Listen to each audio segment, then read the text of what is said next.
Good morning, Facebook.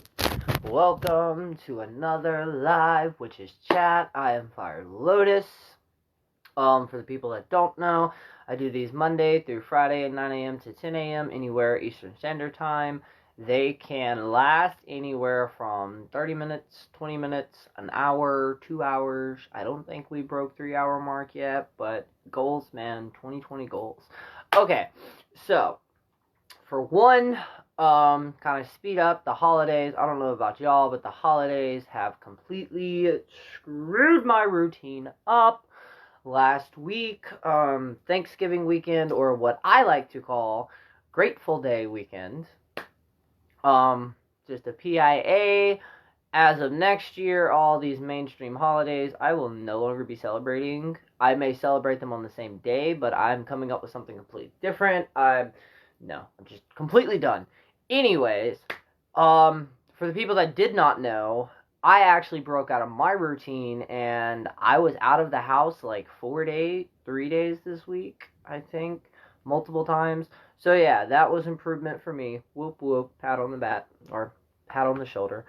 But with that, I know a lot of people, if you are following the 30-day tarot challenge that I'm currently in the process of doing, I know the holidays kind of screw up that. That's perfectly fine. They are all of them are updated, or the board that I have posted on my Pinterest, they are up there. They're all updated up until today, or the one that you'll be doing today, technically tomorrow. But yes, it's okay if you haven't been. My ear started to ring. Okay, there we go. Nope, still there. Okay. My ears are ringing. There we go. Now they stopped. I guess that's a good thing. I don't know. Anyways, back to what I was stating. I myself got behind. I did catch up yesterday. I think I still have one to do. But like I stated, that's the holidays. Now, also, we will be going over the Halloween Oracle deck. And I didn't do one. Let's see. I don't think I did one Thursday, and I think I took a recovering day for Friday. So we're a little behind on things. But with that being stated, the poll, I will be posting it one more time, because if everybody decides on the tarot, which was the last poll that I updated, that was the majority. I think it was like 68% voted for the Witch's Tarot. But if we pick that, I will actually be starting that on the first Witches Live chat of 2020, because like I stated before, there are like 70 something cards, I believe, on the tarot, or the tarot. So that's going to be like a half-year dedication, considering I do these 5 days a week. Do the math on that. So if we do that, I need to know, because once we finish this deck, if we do run out before the new year, I will figure something out. But that's going to be like an entire dedication, and I would like to do that. If we are going to do that, I would like to actually start that, at the first of the year. With that also being stated, this is what, if you are following me on Instagram, this is what I have on Instagram now. Before I do this, if you haven't been able to get a chance to check it out, I did update my introduction on the craft. The first video that I have, it was posted, I think, 8 months ago, possibly 11. My head's saying 11 for some reason, but I don't think I've been on YouTube that long. Actually, possibly. I don't know. Anyways, I have 2 parts. The way that I did it, due to where I was, I did it in 2 parts. Both parts are very small. I think the first one's like 20 minutes, and I think the second one almost reaches 30 minutes. They are both up on my YouTube. It updates you on where my belief systems are now with the spirituality and the spiritual communication and the ancestral work and all of that. That is up. Now, again, I'm still getting back into the groove of this. Just missing 2 days of me doing this, and then having the weekend it completely, and then there's stuff here at my house that, the holiday season, the home improvement shit that just kind of go, there's things that just happen You never plan for it, they just happen. Yeah, got a setback there. So this weekend, that's why I was a little busy, minus the holidays. We were trying to figure out solutions and issues behind all of that. I did have a very interesting encounter this weekend. I'll state that. But we'll get on to that and into that. Now, what I wanted to state and actually talk about, I was going to actually wait until I have viewers. I don't know if I do have viewers right now because, Facebook's stupid. But with that being stated, for the people that do not know, and I actually recently found this out, next year, 2020, is actually going to be a leap year. And you're probably like, okay, well, why is that so special? Like, we have a leap year every 4 years. We know this, right? Or for the people who don't know that, you have a leap year every 4 years. And basically what a leap year is I believe in February, I think there's another date too, but it's primarily in February, there's an extra date onto it. Therefore, instead of having 365 days, we have 366 days. So, and I never questioned, why. I was never taught in school, this is the purpose of a leap year. No, you're just like, hey, we have a leap year. So, basically, we have one extra day this year, or in 2020. But, get this, wait for it. There's a reason it only actually does for 4 years. Not only does it only happen every 4 years, but it also lasts 4 years. Now, you're probably looking at me like, what the hell do you mean it lasts 4 years? It's only a leap year, right? Right. But this is what I found out, which blew my mind. Completely blew it. The reason we have a leap year, and I was supposed to, the screenshots that I have on here, the information that I found, I was supposed to actually transfer it to the other phone that I use to read the tarot cards in. That way I could actually read it word for word. But later on, I will post it in the comments below. And for YouTube, I'll figure out a way to post it on there. But I actually found out that the reason we have the leap year is because it helps our lunar calendar sync up with our solar calendar, I believe. But it takes 4 years to do this, in a 4-year time, and 2020 marks that. So 2020 to 2024, I believe, will be that span. But the reason this is so insane and so incredible for the people that, like me, who had never known that, and actually, if it wasn't for a Instagrammer that I follow, I believe she either specializes in tarot readings, or cards, or intuitive readings, or I believe she specializes in honey jars, or both. Anyways, I'll also, post a link there. But,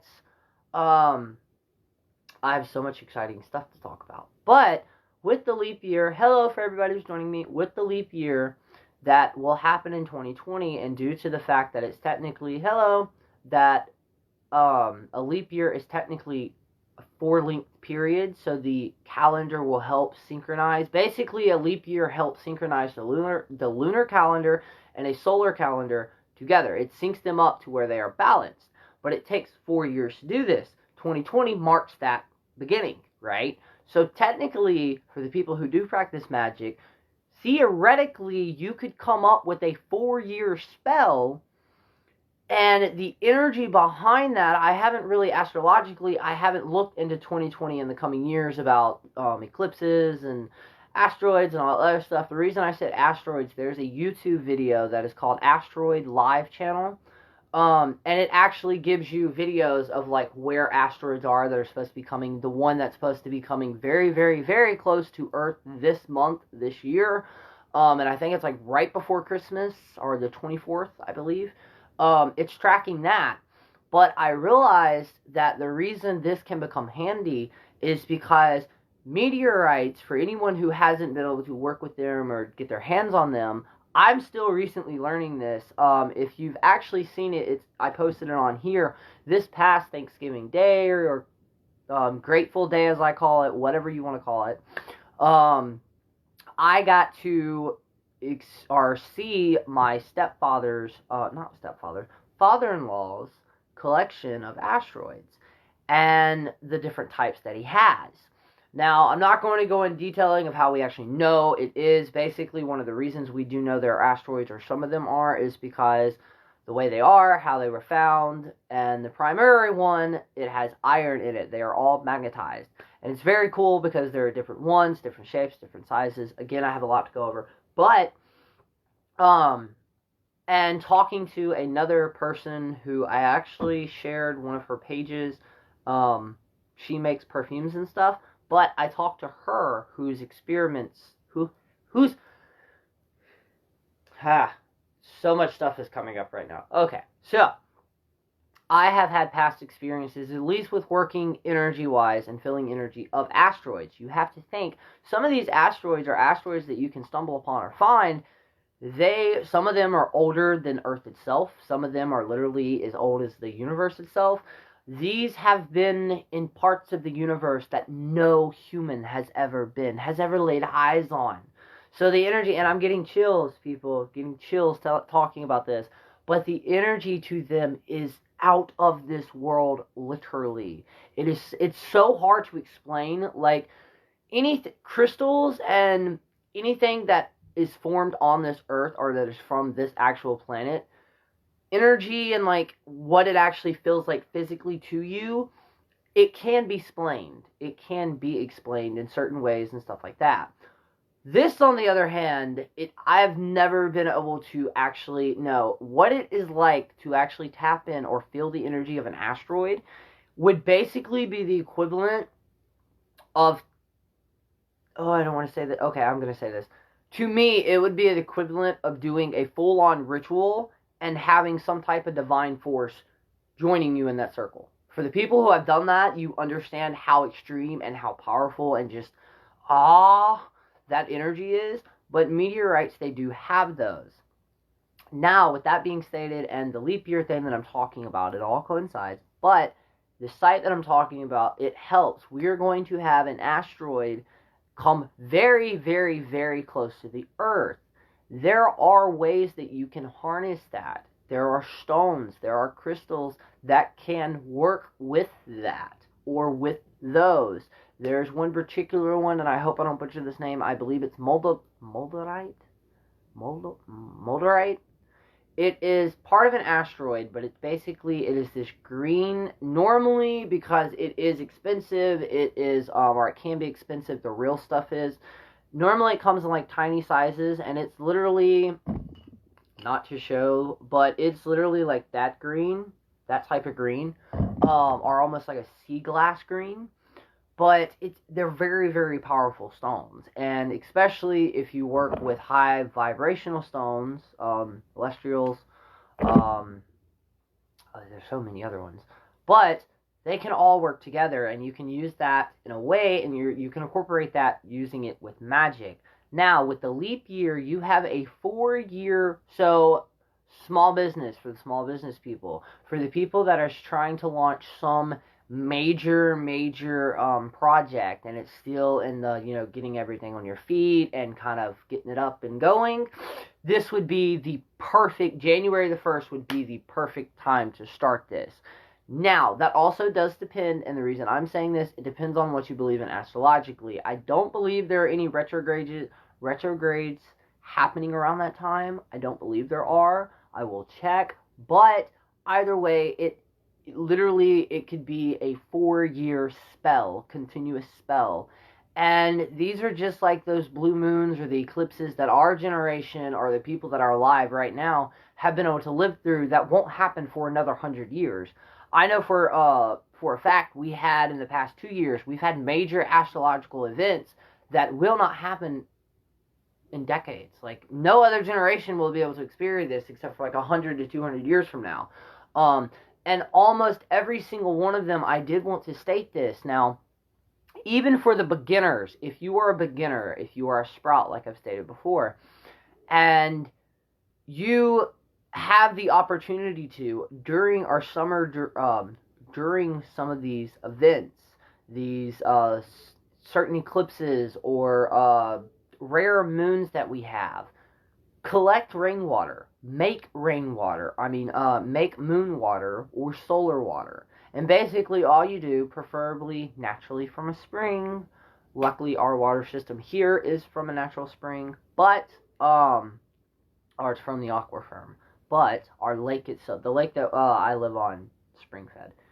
But preferably spring water, filtered water, like natural water. Put it in a jar. If it's an eclipse, set it out in the sun during the eclipse. If it's a lunar event, set it outside at night.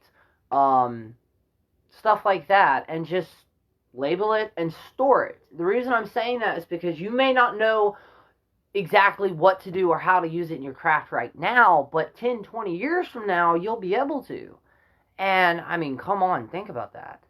Like, I have eclipse water. I have bottles of water that I collected from the lake during some of the rare blue moon or eclipses that we had. I gathered it directly after there. Now, have I used some of them? Yes and no. I literally have more jars of water than I have herbs right now. Yeah, that's a fair assumption that I'm making right now. I'm really low on my herbs that I have to restock on. But, not the point. And with that, and with the sites, and with the astrological app that I talk about all the time, Astromatrix, that app, using all the other stuff that I've been throwing out there, you will be able to, your magic, you will be able to step this magic up. And even if you are a beginner, if you are a beginner, then try to come up with a 4-year process of doing this. With the new moons and stuff like that, if you are a beginner and you don't know how to do all these complex things, that's perfectly fine. During these eclipses or during these super moons that we have and other stuff like that, when everybody's like, this is the time, if you've been waiting to do stuff, now is the time, and you're new to this and you're like, well, fuck, what the hell do I do? Candle spells. You can never go wrong with a wish candle spell or a manifestation spell, or, like I've stated before, I know it's around here, like I've stated before, and it's something that I'm still working on, the wish box. Create a wish box. Seriously, if you're new to magic and you don't have all this stuff, or you're in a position to where you can't do all this stuff or can't get your necessary to all this stuff, you don't need anything special. Get a box, right? Get a box. I got this from Dollar Tree. Actually, around December, so yeah, they'll have these. $4. Okay? Get this, and every single thing you can get, even if it's a cutout from a magazine, or a picture online, or an actual picture, a drawing, a painting, anything. It can literally be a crystal. It can be a toy. It can be a Christmas ornament. Anything that you can physically get that physically represents what you were trying to manifest into your life, put it in the box. Put all this stuff in a box. And if you can, do it on this month's full moon. I believe it's the 12th. Or do it on the new moon. But get it. Right? Get this. Get everything that you can find. Anything that you can represent the stuff that you want to manifest into your life. Put it all in the box. And if you can, get a birthday candle. Get a $1 pack of birthday candles. It doesn't matter how big, depending on the spell. Again, when you're using candles, it all depends on the spell. Or it depends on what you can get. For the 7-day spells, I know tricks to where literally you get a regular tapestry candle and you just pick either a needle or a nail. Actually, I'll give you an example. You literally do this, right? You just stick it and then stick another one right here and like right here, right? And as the candle melts down, now this would not be the perfect candle to do, but the tapestry ones, the smaller ones, but the taller ones, those, stick nails or needles in it, 7 of them, and every single day light it until you hear that ding, you hear it drop, or you notice that it's reached past that. Blow it out or put it out and then continue it the following day. If you do have a bigger candle like that, carve 7 circles in it, break it up into 7 sections, and monitor it even on the inside. There are easy ways to do all the stuff that some of these spells and some of these books say to. There are hacks, basically, witches hacks. But put everything in a box. Light a candle. If you can, a silver or gold candle. And if you don't have that, get some paint. Paint the outside of the candle, not where you're actually burning it. Paint the outside of the candle that color. Boom.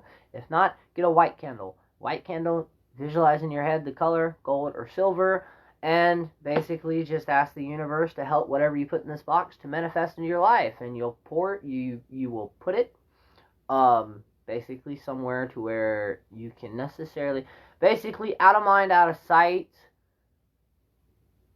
So in the closet, and you definitely don't want somebody just like finding it and opening up.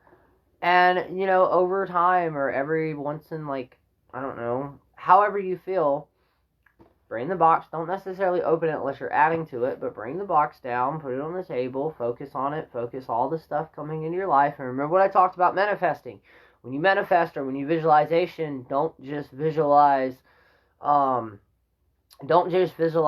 you getting what you're wanting. Also visualize ways that they can come into your life, opportunities that can come to you, that it's easier to get those into your life. But put it all in the box, light a candle every full moon of the year, or every new moon of the year, and burn it. For the females, if you really wanted to, you could do this and then use that time of the month, burn a candle during it, and bam. So see, there are so many ways that you can do all this. And again, even if you're new, I don't care if you're new, if you're a sprout, or if you are a full blossom, or however you want to word that, you just don't overthink things. Like, once you understand the primary basics or the correspondences and knowledge of, you know, the ingredients and why you're using the ingredients, and the basics of how energy and energy manipulation works, and manifestation and visualization, basically throw everything else and just kind of go with the flow. Go with what naturally comes to you. Now, with that being stated, if you're making any type of elixir or anything like that, if at any point in time it goes on your skin or anywhere near you, then of course do your research. Like, do your research. Don't just start, you know, collecting herbs and throwing it in some oils and then rubbing it all over you, because there are some things when it comes to plants and applying it, or anything that you have to apply to the skin, do your research. Don't just go mixing shit together, and yeah, no, that goes horribly wrong. But burning candles and stuff like, and even with burning candles, there are some materials that there is a reason you have to study, and I'm not saying that. Now, at any point in time when I say throw stuff out, I'm not saying throw the information out. There are rules, not really rules, but there are, basically with everything that you do and every corporation that you bring into the craft, there are certain ways. Like, particularly this stone. If I were to heat this stone up, it could possibly make me sick. If I were to get this stone, if I were to submerge it completely in water, it would become toxic.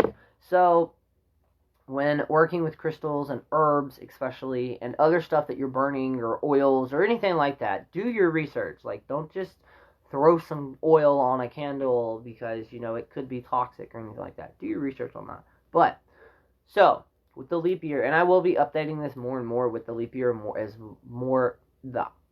I will be updating it as much as every single time I learn more.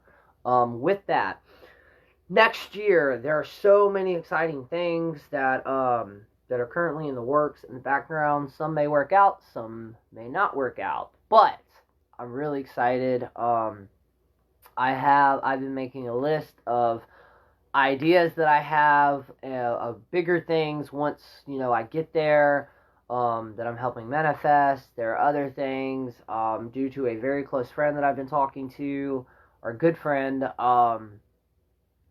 I'm starting to go down a path that I kind of been curious about, but I was like, but I'm also self-discovering and, like, learning new things about me.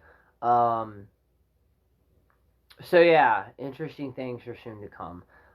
In a way, I guess I found confidence that was always there, but for some reason I never believed in myself, I guess. That's going to change. With that, though, there is a documentary. Well, it's kind of a documentary, but at the same time, it's like a show. It was found on Netflix, not Netflix. It was found on YouTube. Once I get a link to, or a little later today, the link's supposed to be sent to me because I did not blake. I didn't watch it on my phone. I will be posting it. It's really, really good.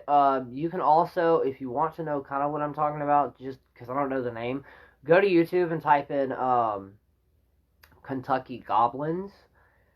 And some of the videos, they're like almost like podcast or like story time videos, like something you would listen to as you're falling asleep.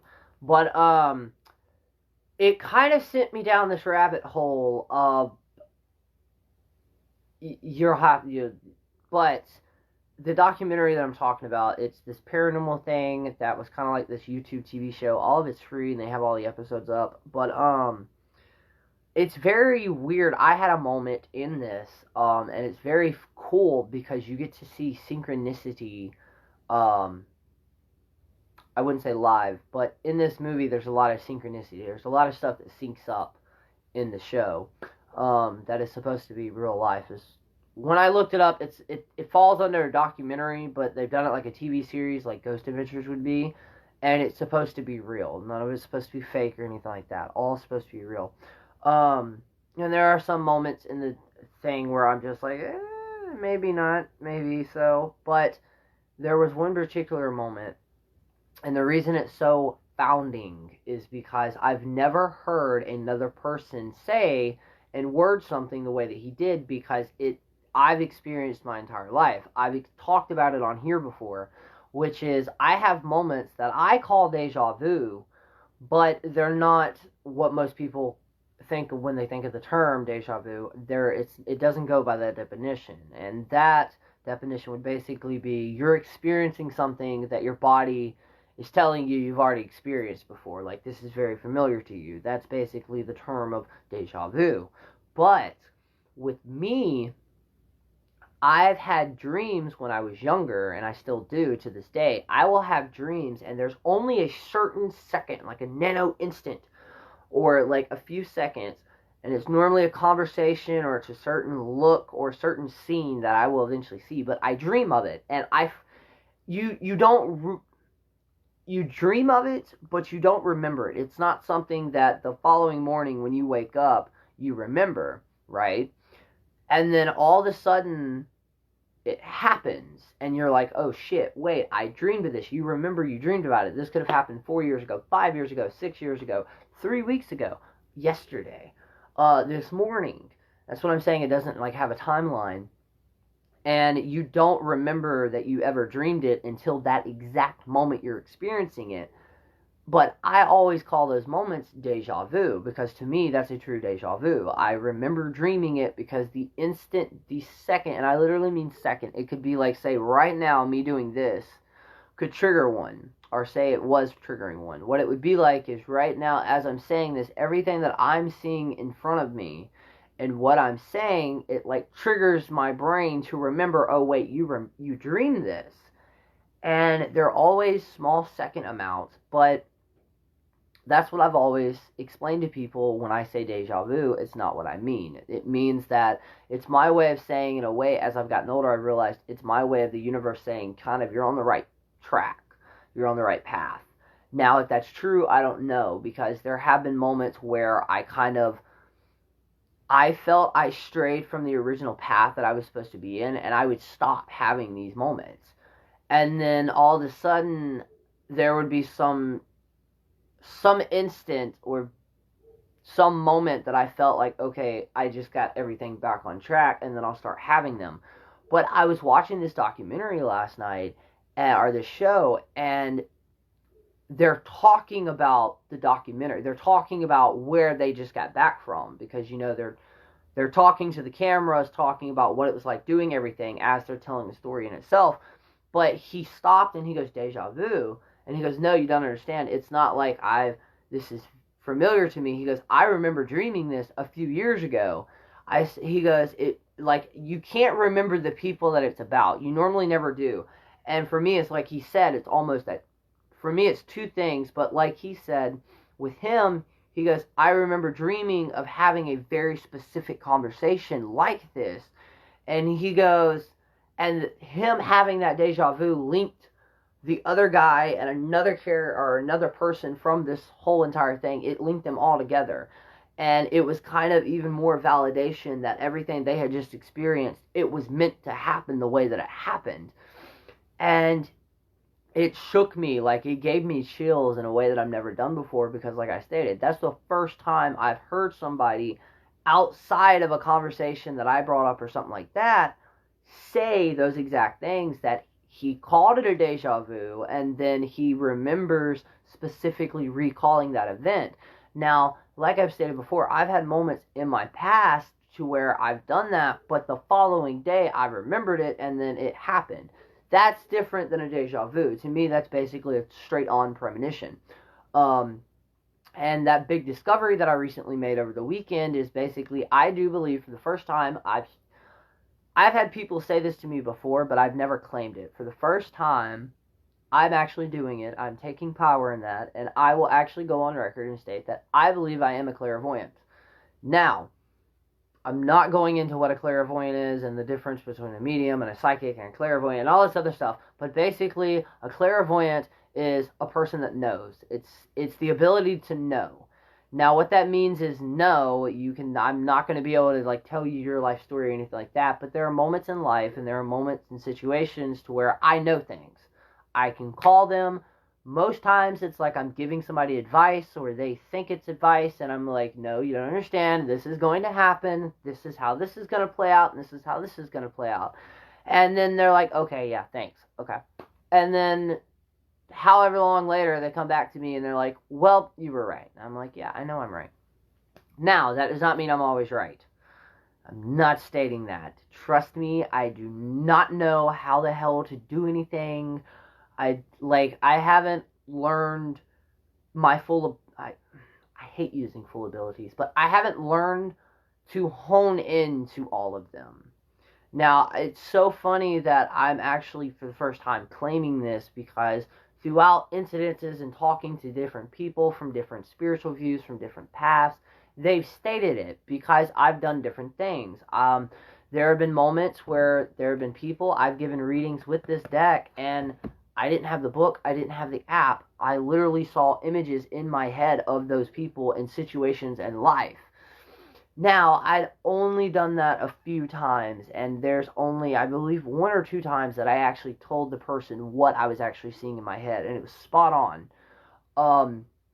And a lot of the reason it is because I myself, like, here, like, with my partner, we're to a point to where I will, like, if I get a feeling, if I have, like, here recently, what I've been working with the ancestors, my ancestors, or my family members, I've been here recently, I've been getting scents.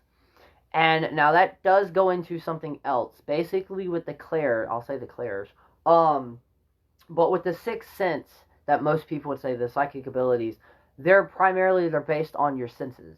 There's clairsentience, which is basically, it's the smell, you smell things. There's clairaudience, you hear things. There's, clairsentience, I think, which is actually touching it, and then there's clairvoyance, which is basically knowing stuff when you're not supposed to know them, or knowing things that you should not know. My craft, that explains that. That explains how I know certain correspondences. Even last night, I was back here, and I was reading stuff out of this, and just literally, I was just flipping through. I literally randomly opened it up and was flipping through pages, and I was reading small articles. And for everybody who doesn't know how this book's broke up, of course it's like broke up into characters, but see, they're like small little passages, and they all have like different information. This book literally goes over everything: waters, oils, curses, hexes, how to fix those, everything. It's so insane, because some of the things that I've recently done, or some of the items that I'd collected for no reason whatsoever, I just kind of collected them, I found the purpose. Some of the things that I've done throughout my entire life, here recently in my more recent years, they're all linked to magic. They're all different types of things from different types of paths. There's a lot of stuff that I do that naturally comes to me that I never read about, that, or if I did read about them, I don't remember reading about it, but I'll do them. They're just natural things that I do, and they're weird and odd, but some of them have to do with hoodoo, some of them are root magic, some of them are voodoo, so much other stuff, but I've actually, in other words, I'm seeing the links. I'm linking everything together, and it's insane, because for the people who, like, self-doubt, or the people that do go through, like, self-doubt and, like, self-esteem issues, if you've ever had a moment where you're doubting yourself, but the universe around you is like linking everything's up and is basically telling you, stop, stop, stop, stop, stop, stop. You're not overthinking. Just you're seeing what you're seeing, and it's actually true. It's not an illusion. You're not crazy. And again, I'm getting goosebumps. My hair is standing up completely, but I'm actually, for the first time, being able to put them together, and it's dawning in my head, wait, maybe you're not crazy, maybe this is actually happening. Now, the question is, since I've learned this, where do I go from now? Because, and the reason that I'm stating this is because anybody can do this. I truly believe, it is the Encyclopedia of 5,000 Spells, the ultimate reference book for the magical arts. Yes, I know this is a really rough looking book. I'm sorry, I've moved a lot and it gets used a lot. But it's basically an encyclopedia, but because it's some information and some things it goes really hardcore into, but at the end of the day, like it says, legit encyclopedia, but it's insane because that one book is really, really helpful in different things. And it also shows you, I have to admit this, there have been a lot of times where like I'm trying to sit around and think of like how I can incorporate this or what saying, like how I can, this situation or everything, like how I can go about doing it and attacking it, and then like I'll overthink myself and I'm like, well, screw it. And then 2-3 weeks later or so, however long later, I'll wind up picking up this book or another book that I have lying around my room, and it dawns on me, oh wait, there's a reason you have all these books. Start using them. I swear, cell phones drive me crazy. No problem. It is an amazing book, and with that, it is it's a type of series. They have spell ingredients. There's one on herbs, actually. Hold on. I know at some point in time in this book, like, they go over the other ones, or not. Maybe I'm just seeing things. Yeah, I'm seeing things. But, yeah, she has, the author of this one, there are more books like it. Different aspects of the craft. There's the next one that I want to get like this is the herbal one that she has. Okay. I went over that. I went over next year's leap year and the 4-year magic and the powerful mojo magic that you can do behind that. So yeah. Now, with that, the reason that, to me, in general, that's insane that I'm actually fully stepping into the power. And first of all, you will understand this for all the sprouts out there, the people that are still kind of new to this, that see this. The first time you actually vocally state that you are a witch, or you are a caster, or you are a whatever word that comes to you, that kind of states that, you do magic, it is one of the most incredible feelings. Like, you will feel it. And it's just something that kind of wakes up in you, and it's like there's a part of your body that, or it's like you're feeling a part of your body that you've never felt before. It's really, really amazing feeling. But yeah, like, and it's so weird that I'm stating that I'm actually claiming this, because with this, I'm going to have to do a lot of research on clairvoyance. But it's so funny because one of the first things that I have, good morning, I love you too, one of the first, and actually through Instagram, as much as I hate social media and as much as I use it, it can be really powerful. Now, what I'm about to say, I'm trying to remember, because I believe this was about 2 years ago, and I think the person that I'm actually going to state is the person that I talked to, but, I believe it was the, White Witch's Parlor. On her Instagram, she had posted, or somebody that I follow on Instagram had posted what second sight is. And I had never actually I've heard of second sight, but I did not know that it's not what I originally thought it was. Now, what I thought second sight was basically the ability to have premonitions, to see the future, basically. What it actually is something different, or what she believes it is, and it rang true to me. It really resonated with me, which was it's the ability to actually tap into your third eye and see your surroundings when your eyes can't. And you're probably like, huh? What I mean by that was, when I was younger, I did see things. When I mean things, I don't mean like creepy little monsters or anything like that. I saw things that most people don't. Basically, spirits, or there's more complicated things. I'll just say I saw things. And primarily, they would kind of come to me at night. It wasn't always, and it wasn't like 24/7. But I got to a point, and still to this day, I still do it. I sleep with. Back then, it was a bandana that I would wrap around me, but now I have something different. But I would sleep with that around my eyes, to where I could not see my surroundings. And I still remember the very moment, the first time I really truly realized this. Good morning, and I love you too. I remember doing it when I was younger, but I didn't sleep with the blindfold on until like 13, my teenage years, basically. Um, but there was a moment where I woke up in the middle of the art. I thought I woke up. Again, this is kind of hard to explain.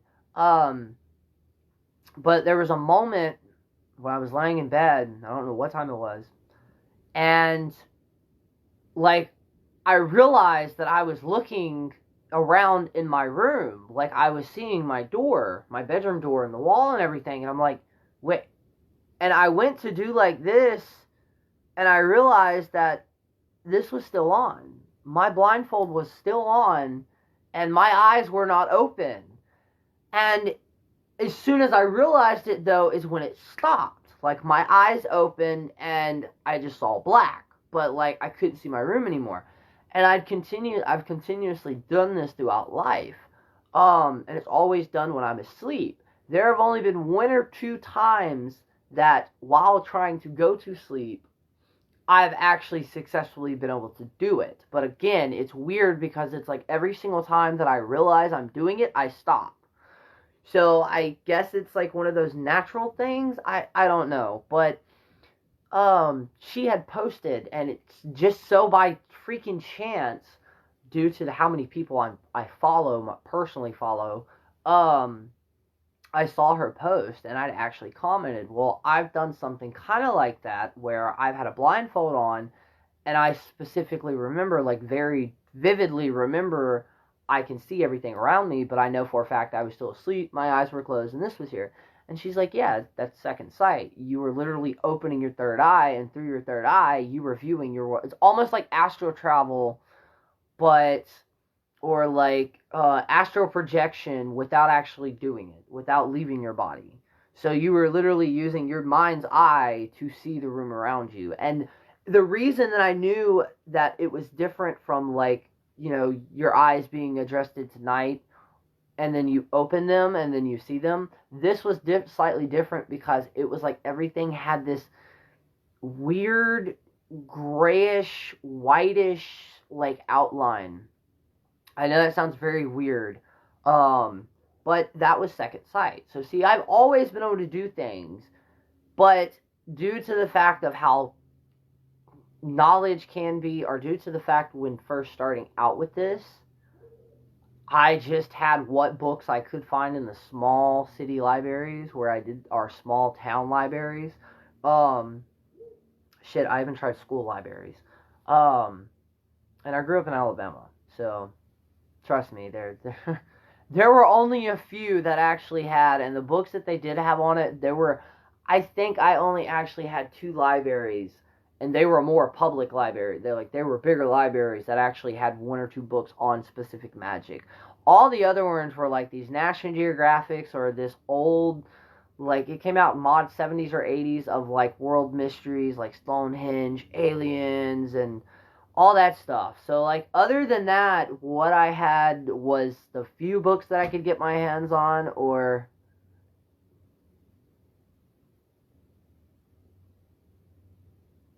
Yes, see? Everybody has it. And that's one of the reasons I love doing these videos is because the more that I learn that some of these stuff that I've experienced or the more that I talk about, I realize that I'm not the only one that experienced. It's just these things that we do experience, they're so abnormal and due to the fact that our society has kind of shamed it down to, I don't want to say shame. I guess I'll say shame, like shamed it, and like due to the mass spread of information and everything, it's so hard to actually not sound or make you, because there are sometimes even some of the stuff that I think I literally have to stop myself because I'm like, wow, you sound crazy. And there's another voice that like pops in my other thoughts like, wow, you are crazy, let's do this.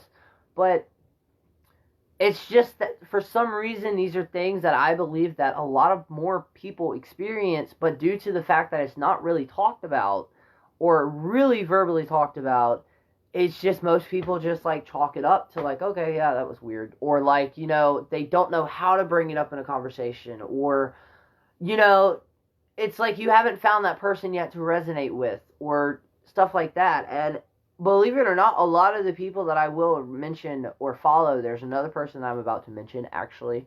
Um, but it's because, like Tipso Chick, for example, who's no longer here, she passed away last year. But there was a very distinct moment. Yes, randomly throughout your life at different stages, but they're so impactful. They impact you in a way that it's not just a fluke. Like you knew that happened for a reason, or that wasn't something that just randomly, that wasn't a fluke. And you don't like where to go, like what knowledge to go with it. But all the practitioners or all the spiritual people that I mention in these shows or the books that I've read, the reason that I mention them, for one, some of them I've never actually talked to one on one, others that I have, but or that I've actually met or almost met. Um, yes, they market as crazy, and like I've stated in my other videos, I took the word crazy back in my own life, and to me that's powerful because history itself has taught. If history teaches you anything, I hope it teaches, or there's this one thing I wanted to stick with, which is history and society itself, some of the most insanely talented people, artists, inventors, scientists, all of this, they were all at one point in time throughout history labeled crazy. But they wasn't crazy. They saw things and felt things on a different frequency, almost like a different world within inside this world, and people couldn't keep up with them. So what does that do? I've learned here recently that some of the things that I talk about with people, they don't talk about because it intimidates them, because they've never once thought about it. And to me, that is crazy. To me, it's insane when you talk to someone and they're like, about aliens or other dimensions or just those thoughts. Most people say stoner thoughts, but those thoughts that just kind of blow your mind because it's so simple that you've never thought of it until that moment. When I hear other people that they're just like, no, why would I ever think that? And I'm like, why not? Like, we have free will. Let's start questioning shit. That's how shit gets done. That's how we learn things, by questioning it. Like me, I think it was last year, the first time I learned what actually is the chemical reaction, or what's the reaction that causes that scent, almost like a wet dog scent after it rains. I've always wanted to know that, and then I found it out. I started telling so many people. Like, I think it was 2017 it was 2017. I went through this random phase where I was collecting so much random fucking knowledge. Literally, when I mean random knowledge, these were random things that never in once, like, some things were about food hacks, others were about how, like, the other day I learned how chicken farming became a thing. It was by accident. Mass chicken farm, like chicken houses, it was an accident. All to do with one woman who was trying to buy chickens for eggs, and due to she was trying to order 50, but instead of 50, an extra zero was added to it, and she ended up with 500 chickens. And she realized that she could still raise these chickens in very, very close cornered areas. Now, I do understand with me bringing that up, like, if any of my vegan or, you know, friends see this, don't come at me. I'm just saying in general. I never knew that, and I've always wanted to. So, see, like, I'm that person that literally some people do call me crazy. Some people think I'm crazy due to the fact that, like, I question or I want to know some of the weirdest, randomest shit. But it's how I've me asking questions. And with this, I saw a post on Facebook. I have to throw this out there. And it's so simple and so funny, but it's so scarily true, right? When it comes to if you're afraid to ask a question or pitch an idea, think about this. At one point in time, somebody sat down at a table and stated, hey, let's make a movie about tornadoes and sharks. And I'm pretty sure everybody around them, they're like, what? And look where that's at now. So in this day and age, don't be afraid to throw something out there. Like, and that's one of the reasons I love these videos and I love doing these, is because it is, y'all have encouraged me to actually start, because I will admit this, there are a lot of points in my life where I've given really, really good advice, but I don't take my own advice at all. I don't take my advice until it slaps me in the face, basically. But I'm learning and I'm changing that. But y'all have been encouraging me to kind of start saying this, because like I stated before, I get in my head, I overthink myself, I'll stop before I even begin stuff. And here recently, since I've been doing these videos, I've snapped out of that, because I'm like, wait, you at least have 1 to 2 to 3 to 4 people, you have feedback on every single thing that you put out there, whether that be positive or negative, which I really haven't had any negative feedback, but it's all been like positive and encouraging, and I love it, because I'm like, wait, this is proof that I'm not crazy, that I'm not the only one that either thinks this, has thought this, or thinks this could go this route. There are other people like it. And that's when it dawned on me that I've complained so much about how we're not using this technology right. We're not spreading the right knowledge. We're not harnessing it in the way that we should. Instead, we're making it as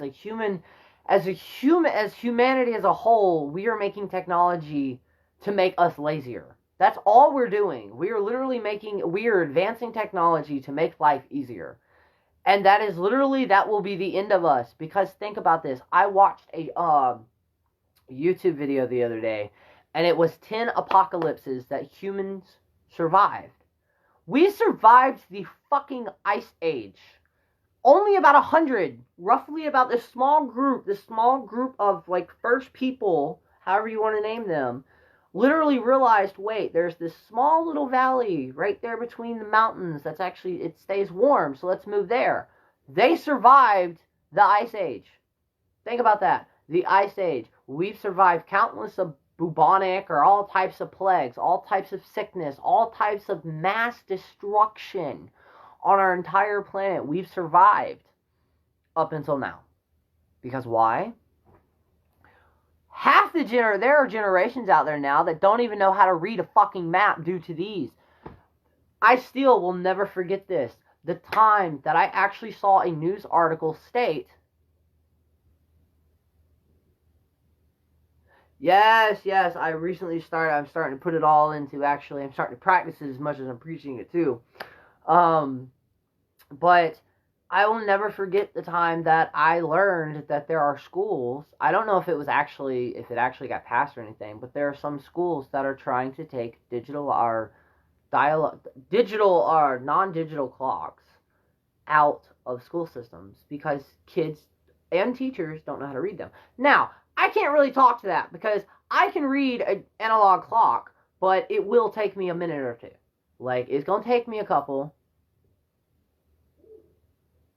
Yes, and that is what I'm learning. That is so true. It is. And that is one of the reasons, and this will go to this conspiracy route thing, but this is one of the reasons, what you just said exactly is one of the reasons some of the most natural things that Earth has ever given us unlocks our brains.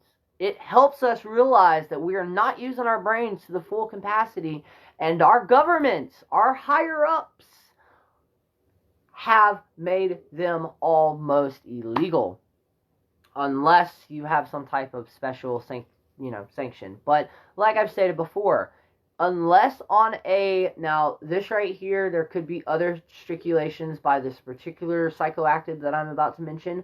But now, before I mention this, I am not saying in any way, shape, or form to go out, try these, grow these, or produce these in any way, shape, or form. Disclaimer right there. Don't come for me. Anyways, but with that being stated, there are some, when it comes to the native people here in America, I do believe some of their places, they do have special reserves. They're reserves.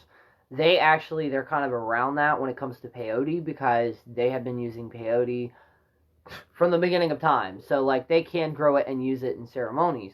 But, for one, also with peyote is literally, it's believed to only be grown, like, the purpose of it is a ritual. So, but, when it comes to mushrooms that naturally grow, I recently realized here in Florida, magic mushrooms naturally grow. And here's a random fact, it's not actually, get this, I learned in Florida, and I could be wrong, but in Florida, you can harvest mushrooms as long as they are in a bucket.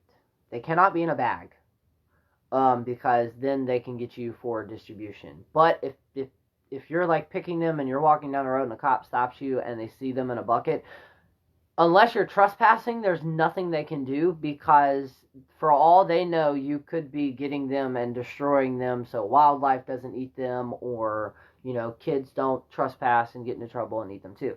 But magic mushrooms, the scientific and medical data that they are getting from magic mushrooms, I am so impatiently waiting for that day that they are legalized, or I go to a place to where they are legalized, because they have recently learned that magic mushrooms, for the people who have depression, it resets your brain. It has the ability to reset it to where the people that participated in a, like, special, they had the perfect environment set up, they had, like, professionals, everything was recorded, everything, but those people that participated in it, their depression symptoms, some of them went completely away and haven't come back. So, like, and then with DMT, I've never done it at all, but I've always heard with DMT, one of the first things a person experiences is a voice that says, "We're glad you found this technology." Now, with that being stated, and like I said, slightly fringe conspiracy, ayahuasca I've never experienced, but some of the stories that I have heard from it, the same thing. Like, there have been people that literally, now, as of right now, from now until all my other lives, as of right now, in all my other lives, if you hear me say aliens, they come out of space, out of your mind. Throw that out of your mind. That is not what I'm talking about. As of right now, which I guess another word will hopefully come to me, but basically, I no longer believe aliens necessarily come from space as much as interdimensional, different dimensional things. And it is due to the show that I was talking about earlier, I watched, but it's also a lot of other research that I've been doing. It makes more sense to me that they're kind of interdimensional things, different energy frequencies, all that stuff. And with that being stated, it's so weird because a lot of everything that I just mentioned, actually, in all of this, has all been syncing up. And it goes with the, like, matching things. And I am going back to where I was. But it all syncs up with me connecting the lines. All of this, it's so insane, because even sitting here now talking about it, I am linking some of the stuff that I've actually watched or has found its way to me so I can actually know about it. I can be linked to other aspects of my life, but with the psychedelics, it is illegal to make them and manufacture them in the United States. If you are caught, you can be arrested and held on treasonous charges because psychedelics at any sort, natural or non-natural, man-made psychedelics, they are all like up there. One of like basically, if they catch you making it in the United States, they will basically label you as a terrorist because it is linked with mind control due to the studies that the FBI and CIA did, or one of them, or the military. I think it was one of them or all three of them. They did at one point in time. They realized that it actually does. Psychedelics at some point in time can, in the right environment, can be used for mind control. But throw that out and throw all the evil, greedy motherfuckers out, and you get people, spiritual people. I have, at one point in time in my life, I have tried acid. I did not hallucinate. It was more of a mind high, and what I mean by that was I was connected. Any boundaries or any walls or any blocks that I had spiritually were gone. And what I mean by that was I was watching, and it's so cool that now I can say this. I've said this before, but there was a moment that I was on Tumblr, and I was watching this, it was a gear, like, that you would put in a clock, and it was spinning. So it was like this, right? But it was slightly different than this, but you'll understand what I'm saying. And I realized, as looking at it, as the big one was moving, it was basically doing like this. And what it was inside the major big one that I was looking at, there were hundreds of other tinier gears all moving in the same rotation, which made the bigger one move. And it was in that moment where I understood how we were connected to the universe. I understood how we were connected to the earth. I understood it in a way that I never understood it before. And it's so weird because I realized I started using also terminologies that you would see in the movies of people tripping on acid, like far out, totally. It made sense though, because legit, it's literally, I felt like I was connected in a way that I'd never felt before. Now, the reason that's cool with me for experience-wise or preference-wise, or like how I'm viewing it, would be I've also already, at this point in my stage, when I did do the acid or drop the acid, I had already experienced taking in the goddess accidentally before I was ready, what it felt like taking her in or drawing her down. So, like, I felt an actual ritual or magical way, and now this was opening me up to a whole different completely different experience. But at the same time, it was still, at the core of it, connected to that. I realized in that instant that we are all connected. Our energies, everybody you meet, every place that you go to, I do believe that we have either these these types of cords or lines, or our own personal, like a fingerprint. I believe that we ourselves, each individual person, has its own impression of energy, like your fingerprint, but energy-wise. And I believe every place that you go, it does that. Well, ayahuasca is slightly different than the mushrooms and the psychoactives that I did mention, or the DMT, due to the fact that it's actually, chemically it's different, but the experiences on there and the research that I've done from there, if I ever get a chance to do it, I so will. One thing I'm trying to, like, because a lot of people will, and I've talked about this before, a lot of people, when it comes to substance and like drinking during a ritual, or partaking in marijuana in a ritual, or something like that, some people say that I've heard, because when I drink, or if I partake in alcohol, when I drink alcohol, and I'm doing magic, or if I'm reading cards, for example, I love it when I'm reading cards, because it takes that doubt that I always have, it takes it away. And I just speak what I'm feeling. And those are also some of my best ones. But at the same time, I've also heard doing that repeatedly, you're not using your brain, you're not using these abilities, you're not having to actually use them, you're not exercising them, therefore they kind of get dull, and it can get to a point to where you feel like you can't use them unless you're under those influences. Again, it just depends on society, but when it comes to ayahuasca, on the other hand, or acid, um, or no, not acid, mushroom, there we go, mushroom, ayahuasca, weed, and DMT, I'm still figuring that out, but those three, the reason I believe that they are meant for consumption and stuff like that is because our bodies also produce them. Like, our bodies can break them down and filter them out in some way, shape, or form. Um, kind of. The ayahuasca, it does, but at the same time, well, the purging, from what I've learned, the purging that you do from ayahuasca, if you ingest ayahuasca, they call it purging, but basically you will puke your guts out, or your guts out, but what that's supposed to be, and the reason they say that you go through it, is because that's actually the physical representation of the stuff that you are, exercising from your body. And then there's also, it's very rare that when it happens, but there has been, and it's supposed to be actually, it's so funny when I found this out, and I found this out through the YouTube channel that I mentioned and when I first started doing these live, Spirit Science. If you haven't checked them out, you should totally check it out. Their videos, they break metaphysical and magic down in a way. Now, take out magic as in like cauldrons and stuff like that, but crystals, sacred geometry, and spiritual views and stuff like that, they kind of make that. Basically, they combined science, fringe science, and spirituality all together. Spirit Science.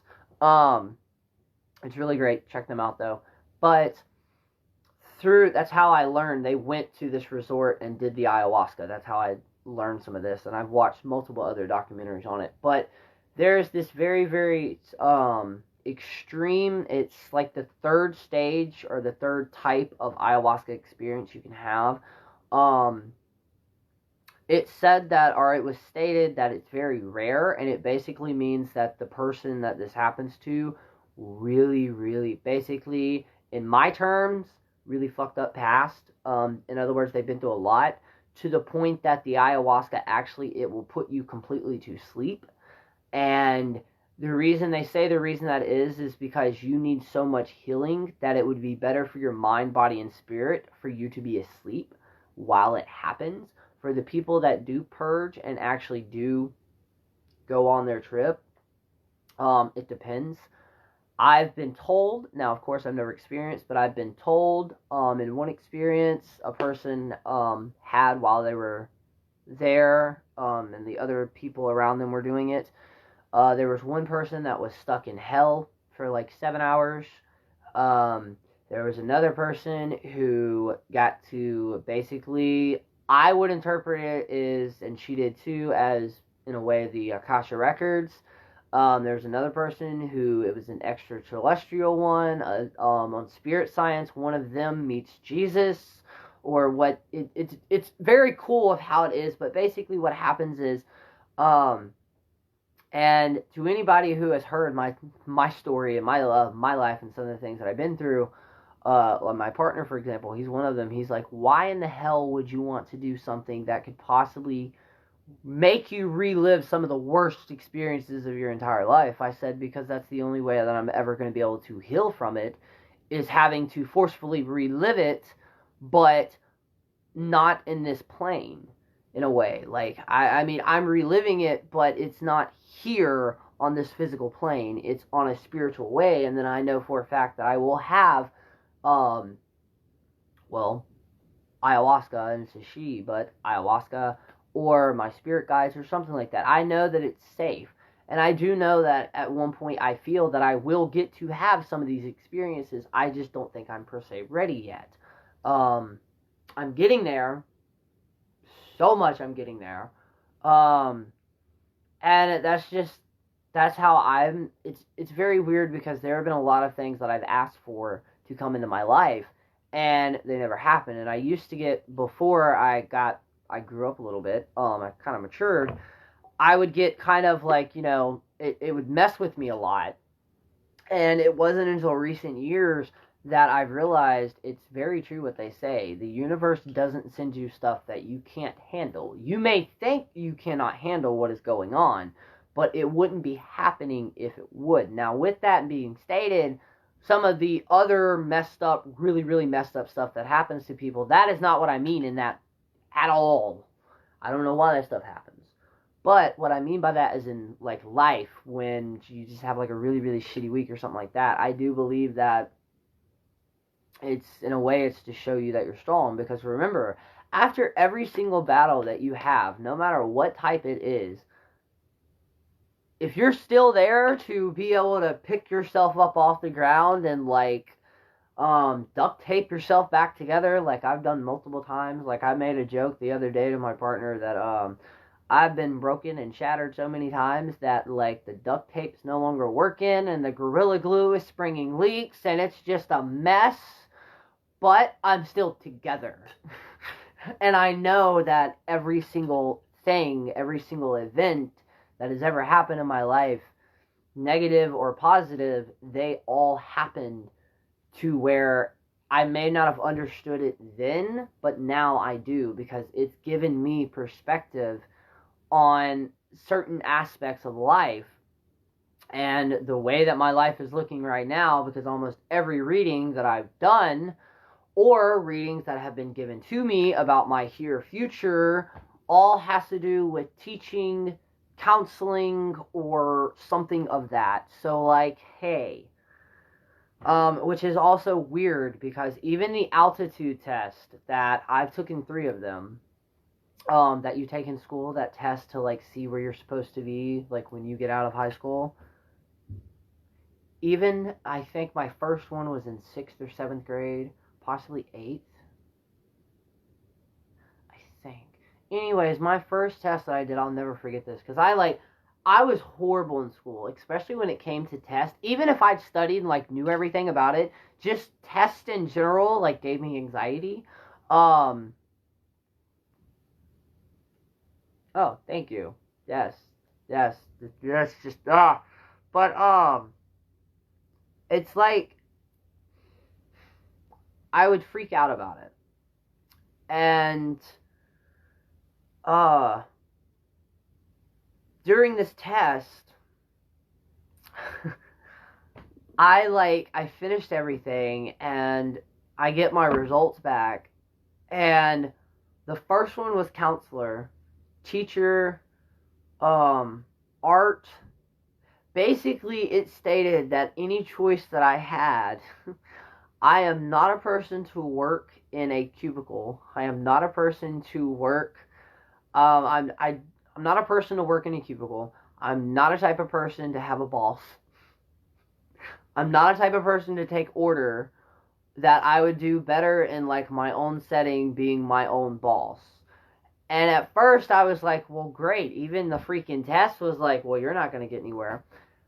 And as I've gotten older, like I said, embracing crazy and everything, I realized that those were all really good things. That basically states that I'm an artist.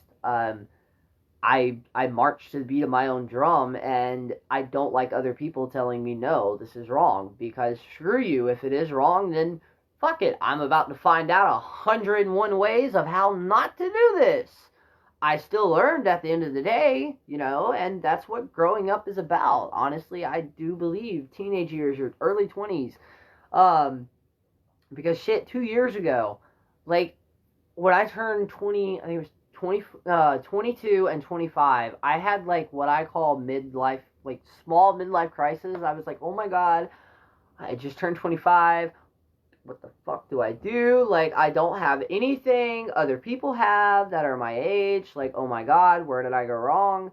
And I realized that's the point. You're not supposed to fucking know. You're not supposed to have your shit together in your 20s. And if you are those people that do have your shit together and have your life together, bravo, good for you. For the people that don't, we're going to have one kick-ass backstory to our characters once we reach that, like, top level.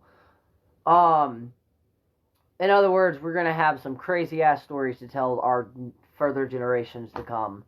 But through that, we learn. Everything that I've ever been through, there were patterns that would repeat, and still some do, but luckily I'm slowly realizing them and stopping them. But I've recognized, even at an early age, that I had patterns in my life that kept repeating and repeating over and over again. And I never understood why. Until, well, one day it just kind of clicked. Well, no shit, they're repeating in your life because you're not actually learning the lesson you're supposed to be you're supposed to be learning. You are not learning why not to do this, or why to say this differently, or why to do this differently, or why it is. In order for it to stop, you have to learn and understand why it's happening over and over again. Again, if you make mistakes, it's fine to make mistakes as long as you learn from the mistakes that you have made. If you don't learn from it, then you're just doing it over and over again. It's insane. It's insanity. And like, am I saying that I'm in a perfect state of my life? Hell no. But I am more balanced. I am more, now when I mean balanced, I do not mean like mentally. No. But spiritually, and with myself, and with my path, and with my guides, I am more balanced. I'm becoming more balanced. And I'm also doing this thing, and I love it. But like I stated in my videos, I'm trying to kill my ego. I am trying to learn to live and to be able, in stressful situations or in situations, to be able to completely take my ego out of it and just either A, be there when needed be, or to be, to be able to help somebody, or to be able to give somebody advice without passing judgment. Because why the hell, I hate when I judge people. As much as I hate it, I also know it's part of life, and in a way it is a survival mechanism. Because, we have to judge environments and judge people and stuff like that to make sure, we're in the right environment. But at the same time, I've realized so many times that, I hate those snap decisions or snap judgments people do just by looking at somebody. You don't know their life. You don't know what they just went through. So, and it is taking me here recently, here in the past 2-3 years, it's finally, though, at the fucking end of 2019, I'm really starting to get a hold of it to actually stop. When I do have those moments where I start to judge, where I have to say, whoa, stop. You've been in plenty of situations that people have helped you, or people have been kind to you, and if the situation would have been read how it looked, I'm shocked people helped. And but in that moment, and then I've had other moments where I myself, at first, I judged, and then I threw it out and kind of helped and pushed through, and I realized that it's not how I thought it was. Just because it looks like this doesn't mean it is. And I'm doing this so much, my partner he's starting to pick it up and naturally do it without even remembering to do it, because I'm doing it so much. And it's because in a lot of stressful situations, one way that I stay calm, or I'm learning to stay calm, is to realize that, for one, and this is something I've repeated multiple times, and I do know that it'll irritate the hell out of some people, but I don't care. It's worked for me, which is every situation, and knock on wood, but every situation or anything like that has came or been thrown our way this year, some way, shape, or form, we fixed it. We found a solution. Why? Because we had faith. That, and I've also been saying to myself, nope, I ain't stirring nobody's cauldron, ain't sipping anybody's tea, ain't spilling any tea. The only type of tea I'm spilling is spiritual tea. Oh my God. Witches chat live, let's spill some tea. No. But, I almost forgot to talk about something, and I also just lost something very important. But, to anybody, which I believe everybody remembers me talking about it, but, for the people who don't, there is a podcast that I share on Sundays, every single Sunday, for at least 15 Sundays, because there are 15 episodes. But,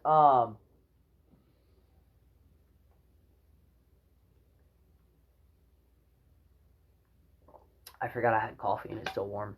And today it's particularly cold here where I'm at because there's wind. It's windy as hell, and yeah.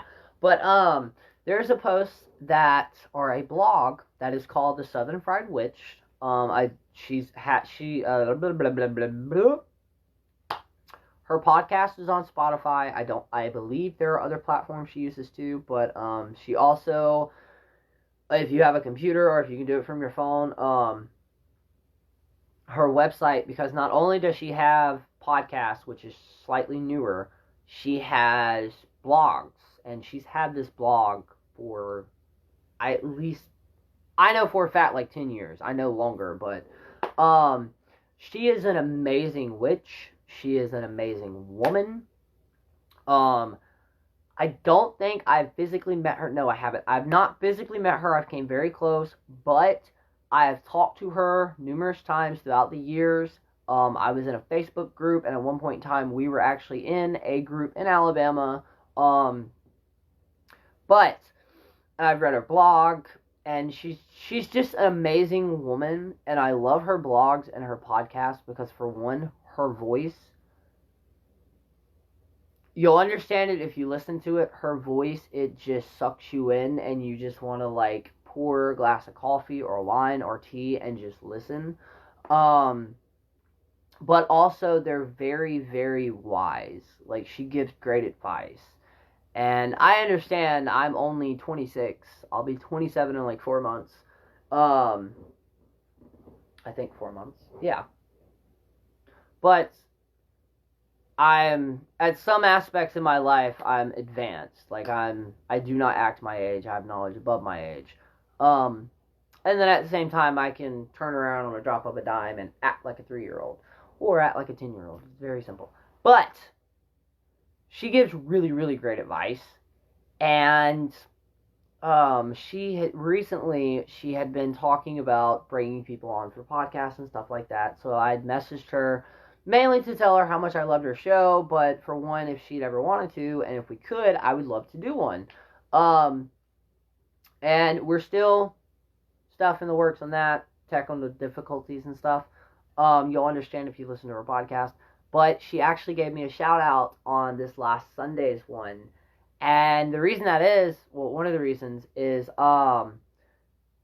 it kind of matched with the thing that she was talking about. Or actually it matched one or two of the podcasts that she talked about. But it's part of my Sunday ritual. And what that is, and it also, aside from that, this also goes in with the 30-day spiritual challenge that I talked about. And the ritual with the makeup and stuff that I put on to do these. But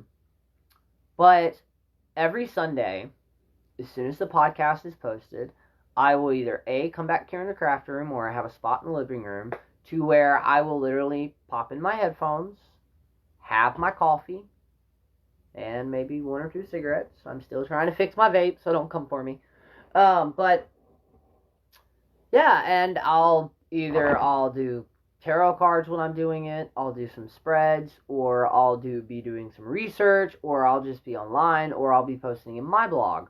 But I do it every Sunday since she's actually started making podcasts, and it has literally become a ritual. I do it every Sunday. And what I realized, and what I mean by ritual, a lot of people in these videos, if you do hear me state it, I will state if I'm talking about an actual full-on magical ritual, or just a ritual as in like a daily thing that you do. For me, I have mental health problems. I hate using that, but I'm not going to go on the list of stuff. Anyways, I realized that, for one, structure, I'm the type of person, I like a structure. Not scheduled in a way, but I do have certain routines that I do throughout the day. Weeks like last week, due to a holiday, completely screwed that all up. And like yesterday, I was sitting down. I'm gonna be honest with y'all. Like, I was sitting down Sunday, and I'm like, oh, I'm behind on the tarot spreads. I'm behind on updating this. I'm behind on doing research on this and this and this and this and this. And like, my partner kind of stopped me. And he's like, dude, stop.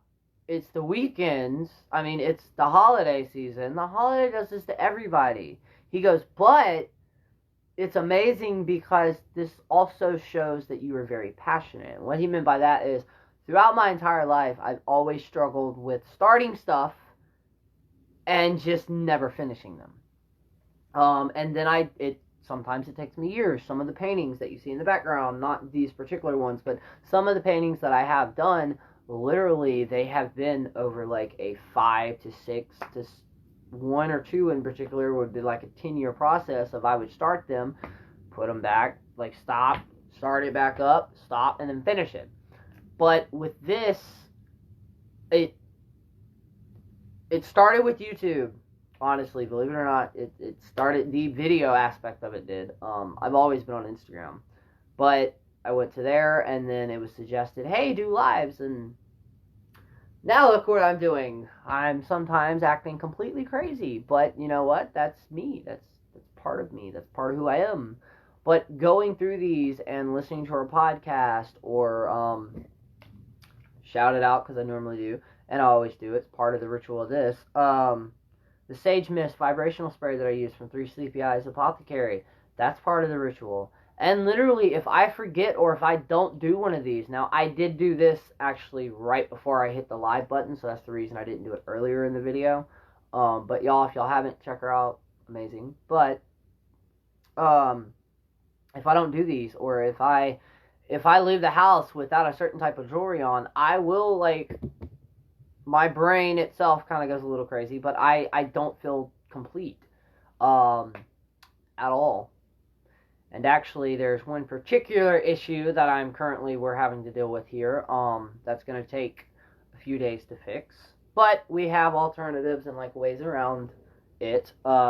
It's just one of those home improvement projects that, like, just those things that happen that nobody expects them when it does happen. Yeah, it's one of those. But this particular thing has basically stopped, like, 4 daily things that I do around the house, and it's driving me slightly crazy. Especially after I get through these lives, because due to the fact that my hotspot, I got it about a week and a half before my hotspot re-ups. So I don't have my normal, even not having that is, like, throwing me off. But, yes, totally check her podcast out. She's just amazing. And again, there are so many. At one point this month, I will have a date to where I will have a list of all the YouTubers. Or the YouTubers, I'm going to do 2 lists. Because there are also people that I've been talking to that I want to also shout out to. But there's going to be a date and a list of all the YouTubers that have a huge backing. That... Thank you, and no problem. Thank you so much for joining me. And I'm glad the message resonated with you. But my mind just went blank. YouTube.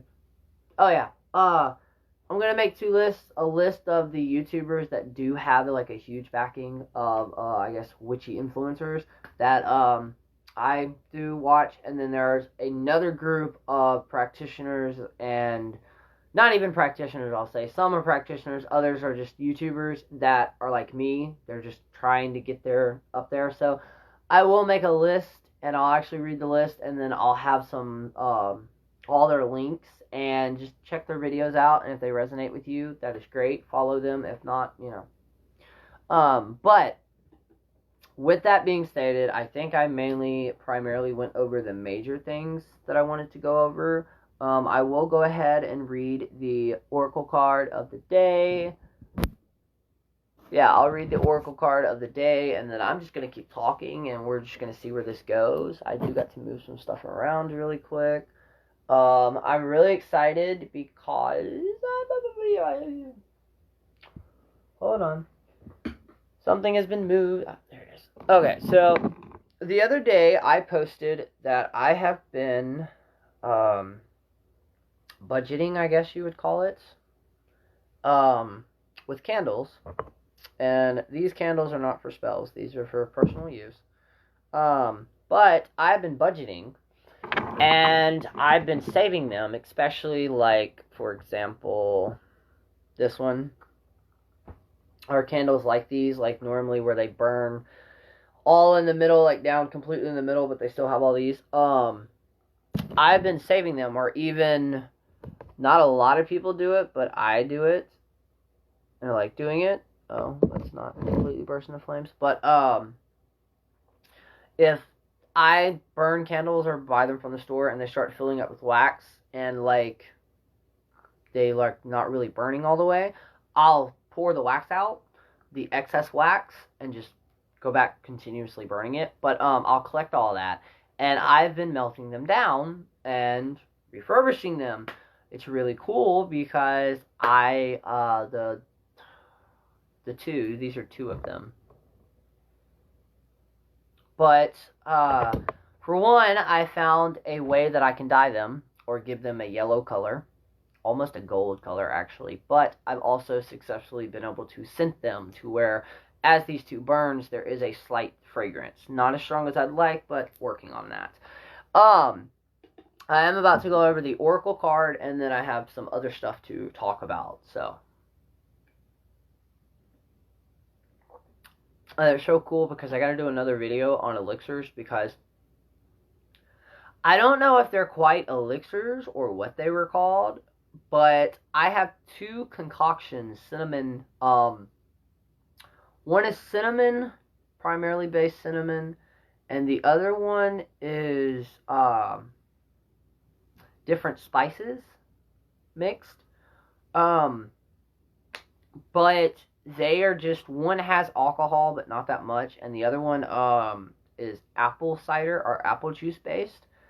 And they've been steeping, and one of them actually has like 3 cinnamon sticks in it and some other stuff just steeping, and the other one has cloves in it.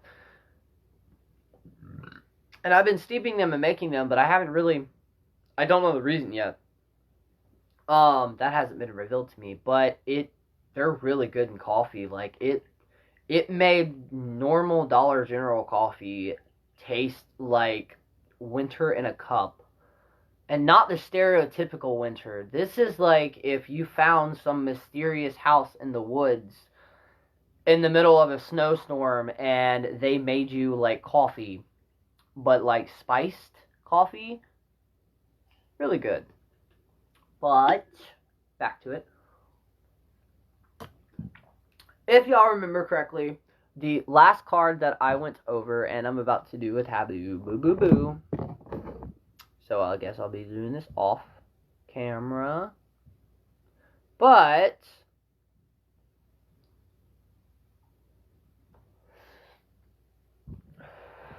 the last card that we went over was the Phoenix card, or as I call it, the Phoenix card, or it was Skull of Stars. Let me check that. Was it Skull of Flowers? There we go. Skull of Flowers, which is basically the Phoenix energy. That means new beginnings are on the way, and hold on tight because it's about to soar. It's also transformational. But so today's card we'll be going over. And after I go over this card, I'll actually count to see how many more we have to go, because like I stated before, I will post the poll again. And to anybody who does see this video, if you see it on here or if you see it at one point in time on YouTube, please let me know if you would like me, due to the Yule and or Christmas holidays, or the holidays that are coming up, let me know if you would like me to continue to do videos, if you would like me to go over what Yule is. I would totally do that this month, but I need to know because it is the beginning of the month. So it'd be the perfect time to do it. But I believe we will finish this deck before the end of this month. And like I stated before, I don't want to start the tarot deck. If we pick this tarot deck, if we pick this to go over it, I will be breaking the entire tarot down. We will go over the major arcanas, Then we will go over the minor arcanas. And of course, those are broke down into 4 groups. And we'll be breaking them down in those groups. Group by group, card by card. Now I have to read this because I did not charge the phone like I was supposed to. So, I'll get back to the tarot card. But, Skull of Light, Illumination. That is the card of today. By the way, this is the Halloween Oracle deck. They do have an app in the App Store. It does not come with the deck, but if you lose the book, there is an app you can get that has it all on there. But, and I think it's like $2. But, here we go. Skull of Light, Illuminate. We can stay in the dark, exist only in midnight hours, but shine the torch, the victory is ours. As the famous psychotherapist Jung suggested, knowing our own darkness helps us cope with the darkness of others. This is also perfect because this is December, so we're moving into we are in one of the darkest periods, and come January, the darker periods of the year. So this is the perfect time to reflect, do reflection, and kind of experience that darker side. Now, with that, knowing your own darkness helps us cope with the darkness of others. Like I stated before, a lot of the times you don't like aspects of people. In reality, it's because it's like you're seeing a mirror in front of you. A lot of the times, it's because that aspect of that person you don't like is an actual aspect of you. Boom, mic drop. Helps us with the darkness of others. Taking the time to know thyself and to seek understanding of our more destructive or shadowed nature can lead to huge happiness and less anxiety. Oh, where'd it go? Less anxiety, there we go. The idea of being shown the way is the most difficult of times. The idea of being shown the way is the most difficult of times, and always knowing that we are never alone in the darkness are the keys to the magical element. Light is usually a comforting thing, yet sometimes we do not really want to see the boogeyman under the bed. It is too scary, too big, and we know not how to defeat it yet. But simply shining the torch upon such a darkness, the victory is ours. Should the Skull of Light enter your life, know that it is time to open yourself fully to the clarity of bright illumination. Allow yourself to be seen, to see, and to act upon what is shown to you. The time has passed for hiding, for pretending, and for swallowing our discomfort by accepting the status quo when it really doesn't suit us. That is what I'm talking about. Is that not a powerful message? That message look, my hair is standing up. That was one hell of a powerful message, and it's so insane because, for one, I do not plan what I talk about with the cards that I pick at all, and that right there literally was almost everything that I've talked about in this live so far, which is I myself have come to that point. Actually, Angel, thank you. You were the one who actually suggested doing these lives, and because of that, I have stepped out of the darkness and stepped into the light and realized that it is my time. It is my time to step out of the darkness and to finally be seen and to be heard. And it's insane of how much the response that I've gotten back on all different platforms. I've gotten some type of response back, and I love it. It's just insane of how much synchronicity has been happening more and more and more. And I mean, even the YouTube videos that I'd stated about the for anyone who's just tuning in, at any point today, if you get a chance to, go to YouTube and type in Kentucky Goblins, and then come back to this, and there's going to be a link to these little documentary show things that I discovered. But in that show, it's a really good show. I haven't finished the series. I'm only on part 2. I think we started episode 3 and then fell asleep. But the reason I brought that up was because in season, actually episode 3, I believe, one of the main characters, or one of the main guys in it, had a deja vu, and it's like the deja vus that I have, where I remember dreaming it in the second that moment happens. But it's mainly evolved around the Kentucky Goblins and what that is, and it's a very interesting case actually because it's happened twice in Kentucky, and it has to do with the Appalachian Mountains, and it's also when for the first time like somebody was stating it was like, you know, when it comes with aliens. Thank you.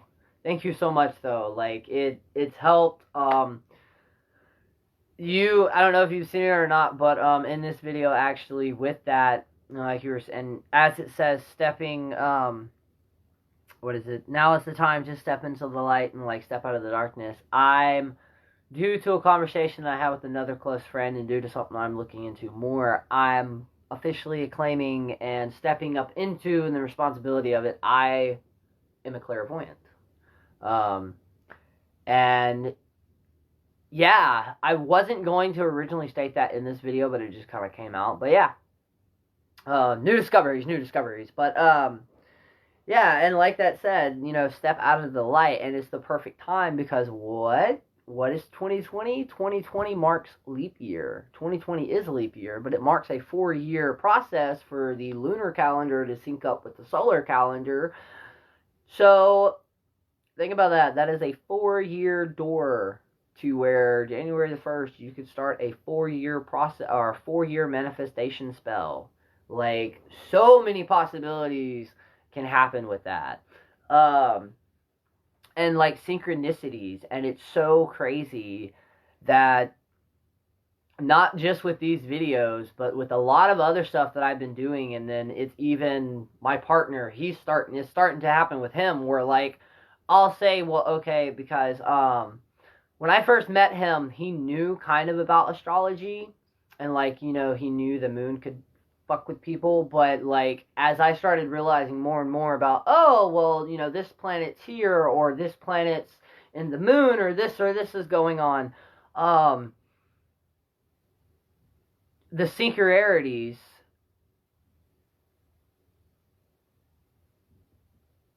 Thank you. And it's so weird that you say that because, and I know for a fact you did not hear what I stated earlier.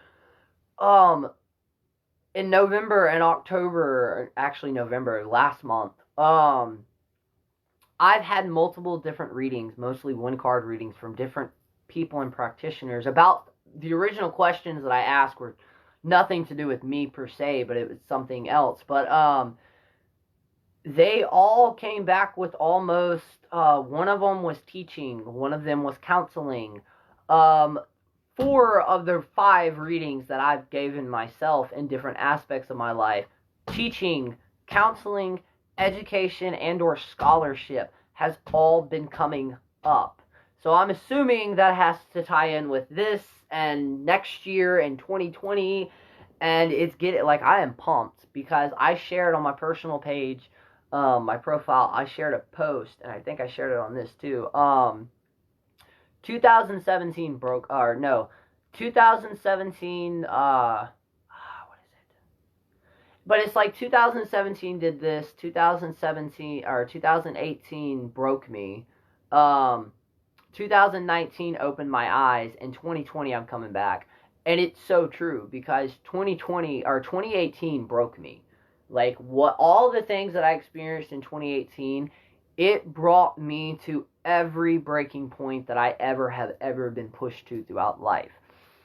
But through that and through every single thing that had happened, I'm talking about when the planets, I believe it was 8 planets at one time. At one point in time in 2018, there were 8 planets all in retrograde. I was feeling every single one of those planets in every aspect. When it hit that retrograde point, I felt it. When it went direct, it affected something in my life. 2018 was such a huge transformational year. And then, exactly that's what I'm about to say. I understand now why I went through everything that I've been going through. Because it's been preparing me for this. And I know I'm talking and telling the truth because as I'm stating this, I'm getting chills from head to toe. But 2019, this year, it's the year that made me see. I finally started seeing things the way that they really were, and not how, due to everything else around me, was kind of making it look like it was. I saw through the illusion. And 2020, I believe, is the year, like, it's going to be a very powerful year. And I've already stated, 2020, for me personally, it's going to be my year. It's going to be my selfish year where I'm going to focus on me. I'm going to focus on healing from my past traumas. I'm going to focus on self-love and loving myself in every aspect of me, spiritual, mental, physical, all of that. And then I'm going to get my shit together. And it's it's so amazing because I was always, because 2 years ago this was suggested. Like, I started talking about I want to do videos, and like, but I was like, well, I don't think I'm to that point, because if somebody asked me, you know, what is the definition of magic, or what is this, or what is this, I kept overthinking it, and I kept comparing myself to everybody else and what I've heard before, and I knew I wasn't ready. And then, like, the conversation that me and you had, like, I still didn't think I was ready, and then I was like, you know what, screw it, let's do it. And I mean, I've had off videos, I've had really good videos, live videos in general. I've had one video, there were 2 videos so far. I broke all, I had 100 and something views at one point, and one of my videos, one of my lives. Yes, that is very true. Synchronicity. Like, you received the message when I was ready. And it's so insane, because for me to just kind of sit back and take myself out of it and see it, like, not only the messages you were giving me, but the messages that I was even getting from other people, they all were connected. And to me, that's insane, and I love it, because every person I got a reading from, again, it wasn't on these videos and stuff like this. It was on different other aspects, but it would always come back and answer this one. And all the different types of readers that I got, they're all on different paths and different ages and different stages of their lives. And it was just, it's like I stated earlier in the video, it was like I myself was starting to see it, but I didn't believe it. I didn't want to believe my own abilities. And then you and everybody else was like encouraging me. But like I stated, I still wasn't seeing it. Now I'm finally seeing it. And then certain events that have happened from October last month and then this month, it's all been so huge to where I can no longer just sit back and be like, and try to rationalize stuff and be like, okay, well, this is why this happened. This is why this happened. Oh, yes, it is. And, like, I've stated that in videos, too. Like, a lot of people hate the word validation, but I'm sorry, exactly like you stated. When it comes to if you're crazy or not, validation makes everything better, because there are things that I've experienced before, and I'm like, oh my God, am I crazy? Like, and there are still moments throughout my day where legit, like, my partner, I've asked him 100 times before, like, am I crazy? Like, did that really just, like, and, like, even him being with me, I understand, like, I keep bringing him up, but it's so cool, because not only have the experiences that I've experienced changed my entire view of everything, but he's also experienced, not just secondhand or through proxy, but being part of my life as well as me being part of his life. He's experienced and saw this stuff firsthand, to where now, like, legit, if he has a bad day or something like that, something weird happens, he'll remember the stuff that I'm talking about. So, like, you know, I'll give him updates, like, yo, look, you know, this planet's doing this, so watch out for it. And because of that, and because he's learning what to look for, he himself is realizing, oh, wait, now I understand that this stuff is happening. And it's so weird, because I'm teaching people and I'm helping people realize that all of the stuff that I myself at one point in time thought you needed or thought you had to have to be a witch or to be a magical person, you don't. And it's still, like, there are still moments where, like, I just get so awed and struck by it, because, like, I can remember being 13 or 14 and, like, you know, honestly, it's crazy because I don't think I can actually think back and, like, if I get to go back in time and, like, ask my 14 or 13-year-old self, like, where would you be with this in, like, 20 years? It wasn't until I was about almost 20-something where I even thought about maybe one day in particular, like, because don't get me wrong, I've tried to set up groups or covens or things like that, but like I've stated before, every single time I started to, it would fall apart. And I never understood why. And now it's like, yes, I did. I completely understand that. But like now I understand why I had so much trouble finding other practitioners, because in my early stages of my path, I thought I needed other people. And it's so funny that when we were talking about validation, because validation is great, but with validation, you always have to keep that balance of not comparing yourself to others. And that's why I state having certain types of social medias. Yes, and that is something that only the past 3 years I'm realizing that, because, and that was one of the reasons that stopped me from trying to talk about my magic, because I have reached that point even before I realized what I was doing, that I was manifesting stuff and I was doing stuff without having to light candles and set this altar and do all this other stuff. And I realized, and even this past weekend, I had a person that a student that I'm starting to take under my wing, and I explained to him, I was like, well, I commune with the gods and goddesses, but I do not worship them. I don't need them in a way. And my ancestors and everything like that. And the first response was, well, wait, where do you get your magic from? How do you do magic without them? And it was then that I myself saw myself in that question, because at one point in time in the craft, I did think that. I thought our magic came from the gods and goddesses, only to realize I was completely dead wrong. Yes, they can help, but we ourselves are the magic. Yes, thank you, yes. And like, basically, it's so weird because looking back now, if I would have actually just stayed to myself and not sought out so many practitioners,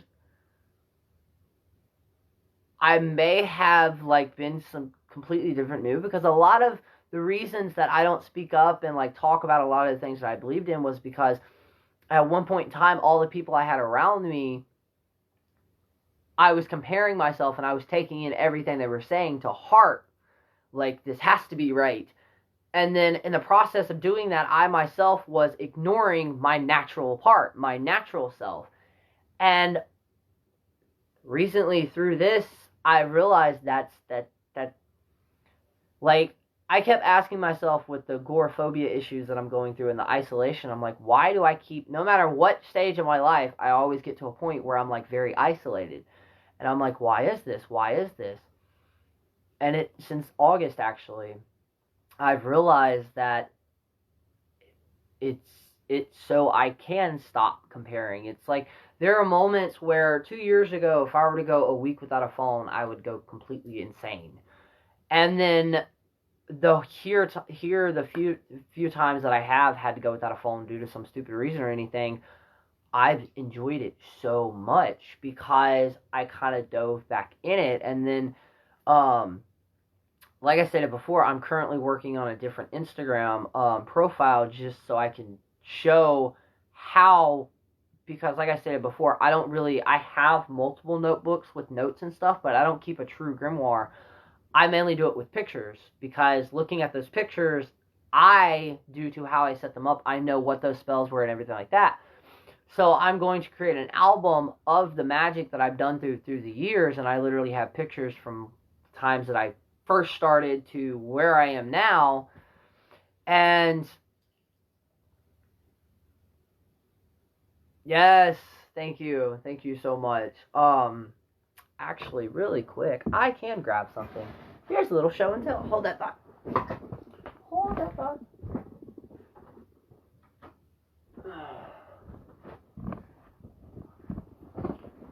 Let's see. Does this have an actual date on it? Nope. I didn't think so. But I have the almanac.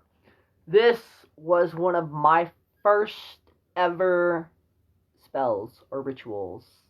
And I keep this on my altar to where I can see it every day to help me remember where I came from. And it was organizing the pictures on Instagram and getting them ready to actually post is when I realized, oh shit, wait, that's what went wrong. Because some people, when I made the switch to YouTube, due to it's a different platform, I started doubting myself. I started doubting my craft. I started doubting everything. And I realized that through pictures of my old craft, that was the one thing I never did. I always just set up stuff and just did stuff with what came natural. And I would always get the best response by doing it like that. And due to these videos, and like I stated, I'm taking on 2 people, which I still have one student, or not perfect, but that one student hasn't found me just yet. But I was like, well, how the hell can I like teach someone to hone in more on their natural side than to, you know, get it in their head that if it's not done this way, or this way, it's not going to work at all. And that was when it dawned on me, where in school, for example, I was not one of those people that you could just throw a book in my face and lecture me about, and I'm going to remember every single thing we went over. I don't work that way. I'm more one-on-one. That was when I realized, well, wait, it is going to be slightly difficult, but to really teach somebody the type of magic that I do, like you said, natural magic, I guess, it's true enough, we're going to learn about like correspondences and everything like that, the basics, but the primary thing is to go with what feels right. And then even though you have a teacher or you have a person above you, don't ask them, is this right? Because those questions are going to create doubt, and that's what you don't want to do. Now, it's going to be slightly difficult. Yeah, that's one of the reasons. That's actually one of the issues that I'm having with the person that I'm talking to, is because where they're at, they don't really have access to books. And the knowledge they do know, they've only found on a couple of websites. And, well, like I stated before, I definitely see, like, I understand now, but... And then it was also because talking with this person, they're specifically drawn, very, very dedicatedly drawn to one deity. And which also, it's kind of cool too that specific deity is that one, because I was drawn to her. I still am. She's one of my go-tos when I do that. But at first, how I was telling, or how I was explaining how I do stuff, I kind of read it before I sent it, and I'm like, wait, this kind of...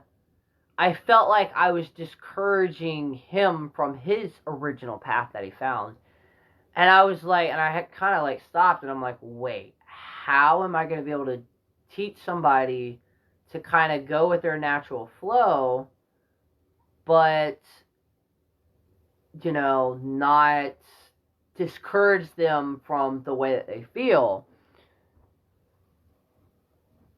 And I actually agree with that, especially with the internet. Hold on, really quick. Okay. I'd check something.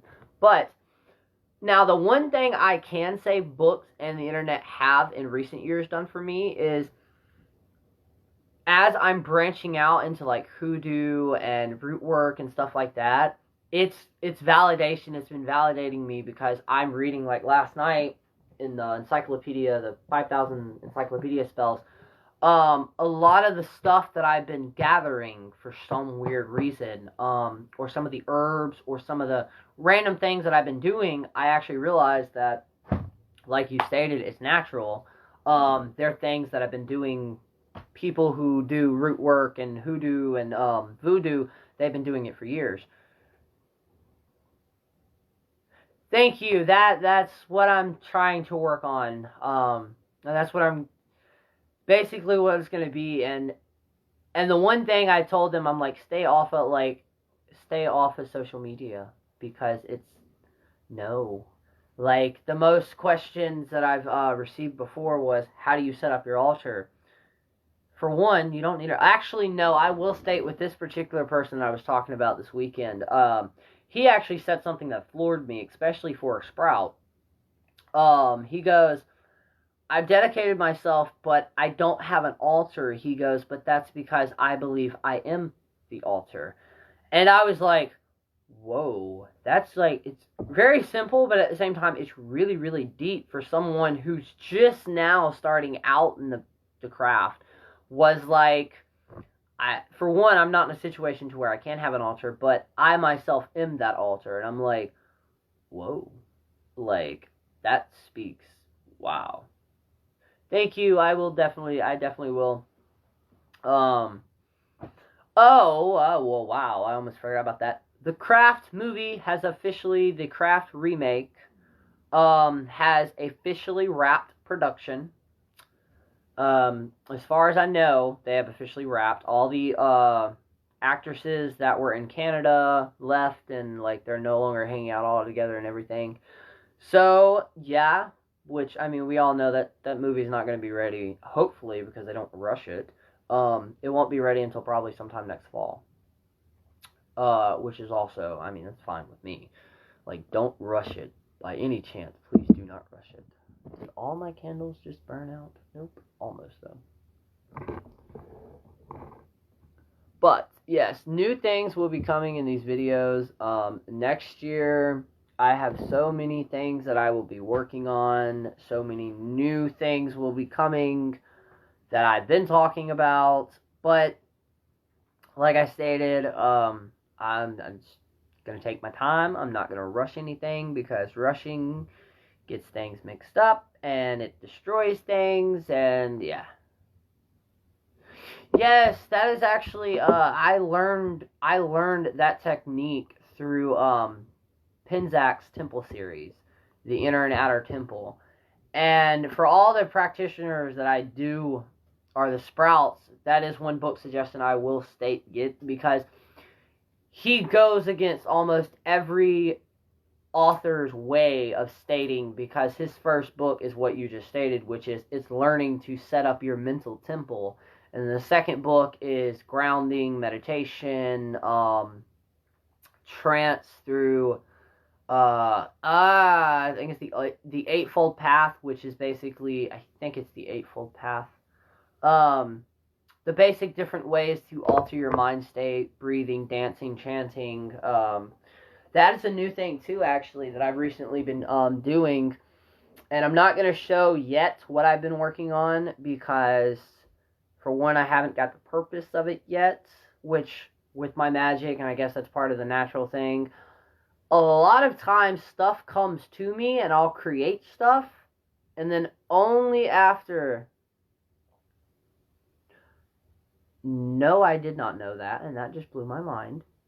I'm a big fan of Pinzak. Like, Pinzak changed my life in the craft. Completely changed my life. And actually, if it wasn't for his book series, and I believe the third one, the shamanic one, I never would have got the experience that I needed.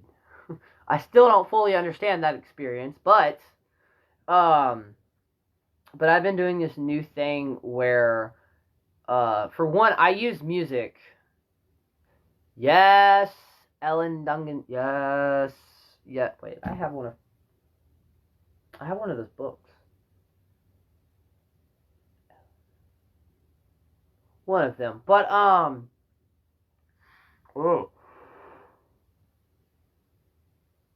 I've been incorporating music into my practice. And when I mean music, I don't necessarily mean spiritual music. I legit mean like every run of the day music. But that's just because I can get it to raise my energy. But there is a sacred playlist, or a playlist that I created on YouTube of certain songs that I will listen to that are spiritual or pagan based, as I'm doing tarot. But a new thing that I've been doing is, because of my ADHD and ADD, and my mind moving all the time and how fast my mind moves. Normally I paint, but for some reason I haven't really been wanting to. So I've been doodling, is what I'm calling it, or yeah, doodling. But some of the things that I have been doodling, they're not just doodles. Like, they are just coming to me. I'll see these shapes in my head or these symbols, and I'll just create them. And again, I haven't found the purpose yet.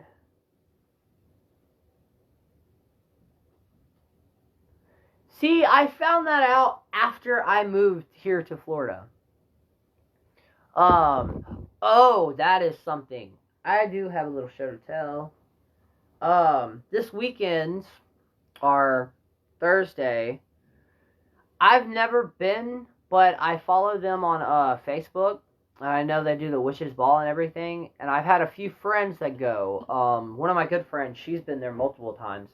The next time I get a chance to actually go to Alabama and kind of explore more, I'm definitely going to go to them because I've always wanted to. I didn't find out about it because I used to go to Birmingham all the time for UAB, for my nanny to go to the hospital and get her treatments and stuff. And all the times I went there, I had no idea that there was even a cult shop there, or a bookstore. I'll say bookstore. But this weekend, I don't know if you've seen it or if anybody who views this sees it. I posted some pictures of a magical, mainly on my Instagram, I believe, of some things that I did on Thursday. And did a cool photo shoot, got to take some really cool photos. I got to collect some stones, and I have a bag over there that are full of them that I have a lot of creations with, but I found this one.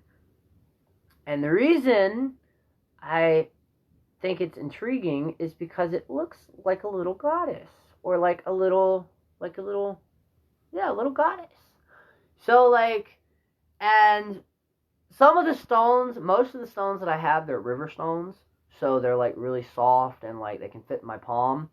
Well, this is true.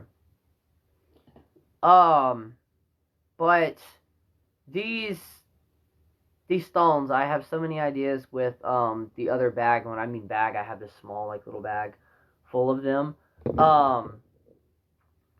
But there, again, that's one of the things that I naturally do. I collect random sticks or stones or rocks, and I'll have them for years, and then I find a purpose for them. So it's kind of cool because it's like my own the natural side, the spiritual side is almost ahead of where I am in my life, because I'll gather things and then keep them and don't know the purpose of them, and then only later on down the road will I realize why they came into my life. I still have crystals and stones that I've never, for example, this was one of them. I'd had this for years and never really, I'd kind of messed with it, I would use it in some of my spells and stuff, but I'd never fully started working with it until the time that I needed it, and then, which is when I started working with ancestors and stuff, and that's when it kind of came back. Thank you, and I will every day, Monday through Friday. And thank you for stopping by, and I hope you have a great day. But in magic or in the spiritual path, you will start seeing similarities. Things will start adding up and connecting, and ooh, I like that. I don't know why I like that. I really like that.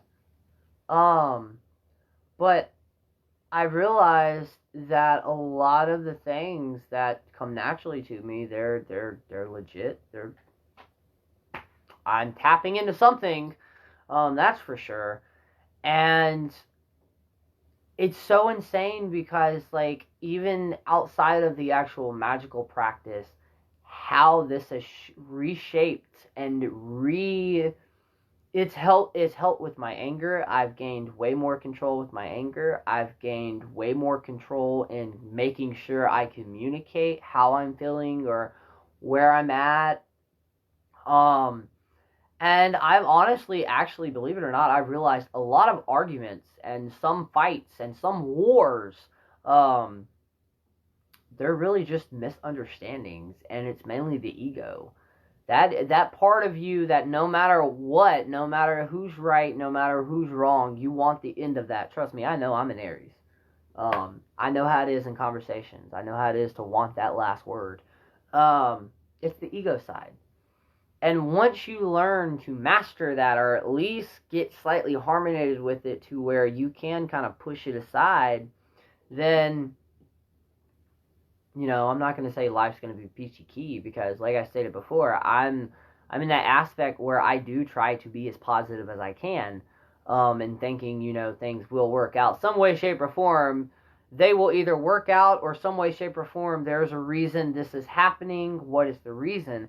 And that's what I've been focusing on more, which is, why are things happening in my life? Not how can I fix them or anything like that, but I want to know why they're happening. What is the universe trying to highlight? What are you trying to direct me to? What do I need to be seen? What needs to be seen? And the universe does that daily. It's just, we have to wake up and we have to hone into it. The universe speaks to us every single day through feelings, through those random occurrences that, you may not understand, but it rings true to you. Like, there's an aspect to it of, you may not fully understand it, but you were meant to be there and meant to hear it in that moment. Those, I truly do believe, they're supposed to happen. And, mainstream and that small, narrow-minded thinking, which is, it's a coincidence.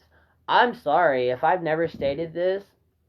When it comes to the phrase coincidence, I believe that word was created to explain the supernatural or spiritual. And honestly, if you think about supernatural, it's really not even supernatural as much as it's just the most unnatural. It's like pure natural. But I realized that we all have the abilities. We all have these abilities. Now, that is one thing I do want to state in these videos is, in any time, if it feels like I'm being cocky, or I'm being self-absorbed, or I'm just being like gawky, I'm not. The reason that I'm sharing these experiences, or the reasons a lot of the videos start with for one, it's just me talking to y'all, but it's because that's how I think I can get that across, is when I talk about something, if you realize a lot of things that I talk about, I have some type of experience, or I have had an experience with it. With a lot of the things. Now, there's one thing I will say. To my further knowledge, I don't think I actually ever have had an experience or an encounter with a extraterrestrial alien, or something not of this plane of existence. But I will state this. I don't necessarily think they're out in space. I do believe that a lot of them, they're interdimensional, and that takes it to a whole different spectrum of, like, out there and everything like that, because we ourselves don't even really know what interdimensional is. Like, we only still have an understanding of this dimension, and it's still vague in the understanding that we do have of it. But, and I love making these videos because I love being able to go back a month from now, or a month ago, and watch them, and how much I've changed. And I promise y'all, if you haven't yet, go back and do some of the challenges. Like, do some of the things that, start incorporating some of the things that I mentioned in these videos, and I guarantee you will eventually get results. Now, I'm not saying you're going to start doing these and, like, a month from now, you're going to be, like, manifesting everything in your life. I'm not trying to state that in any way, shape, or form. Now, that may actually be, that may be true. Like, one of my viewers could actually already have these innate abilities and really, really be good at it, and just they're oppressed or they're suppressed in you. And then all of a sudden, all these things start happening. So, like, I'm telling you though, like, once you answer the universe, or once you take that step out of your comfort zone and take a leap of faith, I'm telling you, everything else will start to fall into place. And like I've stated in these videos, which I'm pretty sure people know by now, a spiritual awakening in every way, shape, or form, they are not pretty when they're happening. They are ugly. They can be... Now, I'm going to explain this, but they can be ugly. They can be painful. Imagine somebody, instead of ripping off a Band-Aid, it's like going and getting every inch of hair on your body ripped off by waxing. It's like that. But it is a very beautiful experience. It's a very, in a very chaotic, destructive way, it's very, very beautiful too.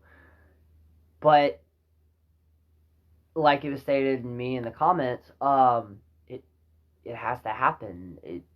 To fully be able to see everything, you have to kind of lose sight and then regain it in a new perspective. And that is what, from, I would say, 2016 until this year, in this moment right now, that is what everything that has happened in my life, and I'm getting chills. I believe that's the reason. And 2020, look out, I'm ready for you. But yes, with that being stated, I believe I went over everything that I was going to go over. Again, thank you so much for everybody who has joined me, and at some point in time, this will be up on on YouTube at some point today, or tonight, or tomorrow. But yes, they will be done, and I will post a link to the Pinterest in the comments below later on, and once I get the video to the ghost documentary thing that I was watching last night, I will also post a link in the below. I will also be posting another poll soon with the different oracle or tarot. Again, if you do state this, or if you do see this at any point in time, please comment below or reach out in some type of way to let me know if you're serious about doing the tarot cards, because I will start that in January, and we'll just go on to then, and then we'll probably do that. But yeah, that's how that's gonna go. So yeah, until then, thank you all so much for joining me, for everyone who did. I know I do these early in the morning, but that's just because it works with my schedule. Remember, everyone who's like, you should have I will eventually do a late chat. But also always remember that they're always here on my profile. All these lives are always here. I think I've only deleted one, and that was just because there was an idea that I stated in it that I myself want to manifest, so I took that down. But all the other ones are up, so. With that being stated, I also am still offering the, Life Path $25 tarot readings, and again, if you do not want to do that, I have a link on my Amazon list, because like I stated, don't want to do cash, fine with that if you can. I would prefer, honestly, in a way, I would prefer a book from my book list. The reason I'm saying that is because it will further my knowledge, and it will also further your knowledge of the craft and spirituality and stuff. There are only 5 books on that list that are not 25, and what I mean by the other books are all under $20. I don't know what that's going to be with shipping, but they're all like 14, 13, 15. So yeah, I do that. There's a reason that I do that. I want to work with everybody, and if you don't want to do that, or if you can't, if you are a practitioner in any way, shape, or form, and if not, that's fine too. I'll figure it out. But I believe in the witch's payment, or fair trade, which is, we can work something out. But yes, and with that, I have other readings that I can do. And I will be introducing, in 2020, I will be introducing some different types of readings that will be one of a kind. So yes, without further ado, thank y'all so much for joining me. Have a great morning, noon, night, afternoon. I don't know your life. And also stay bundled up, stay warm today, because if you live in Florida, it's cold as shit right now. But until then, peace.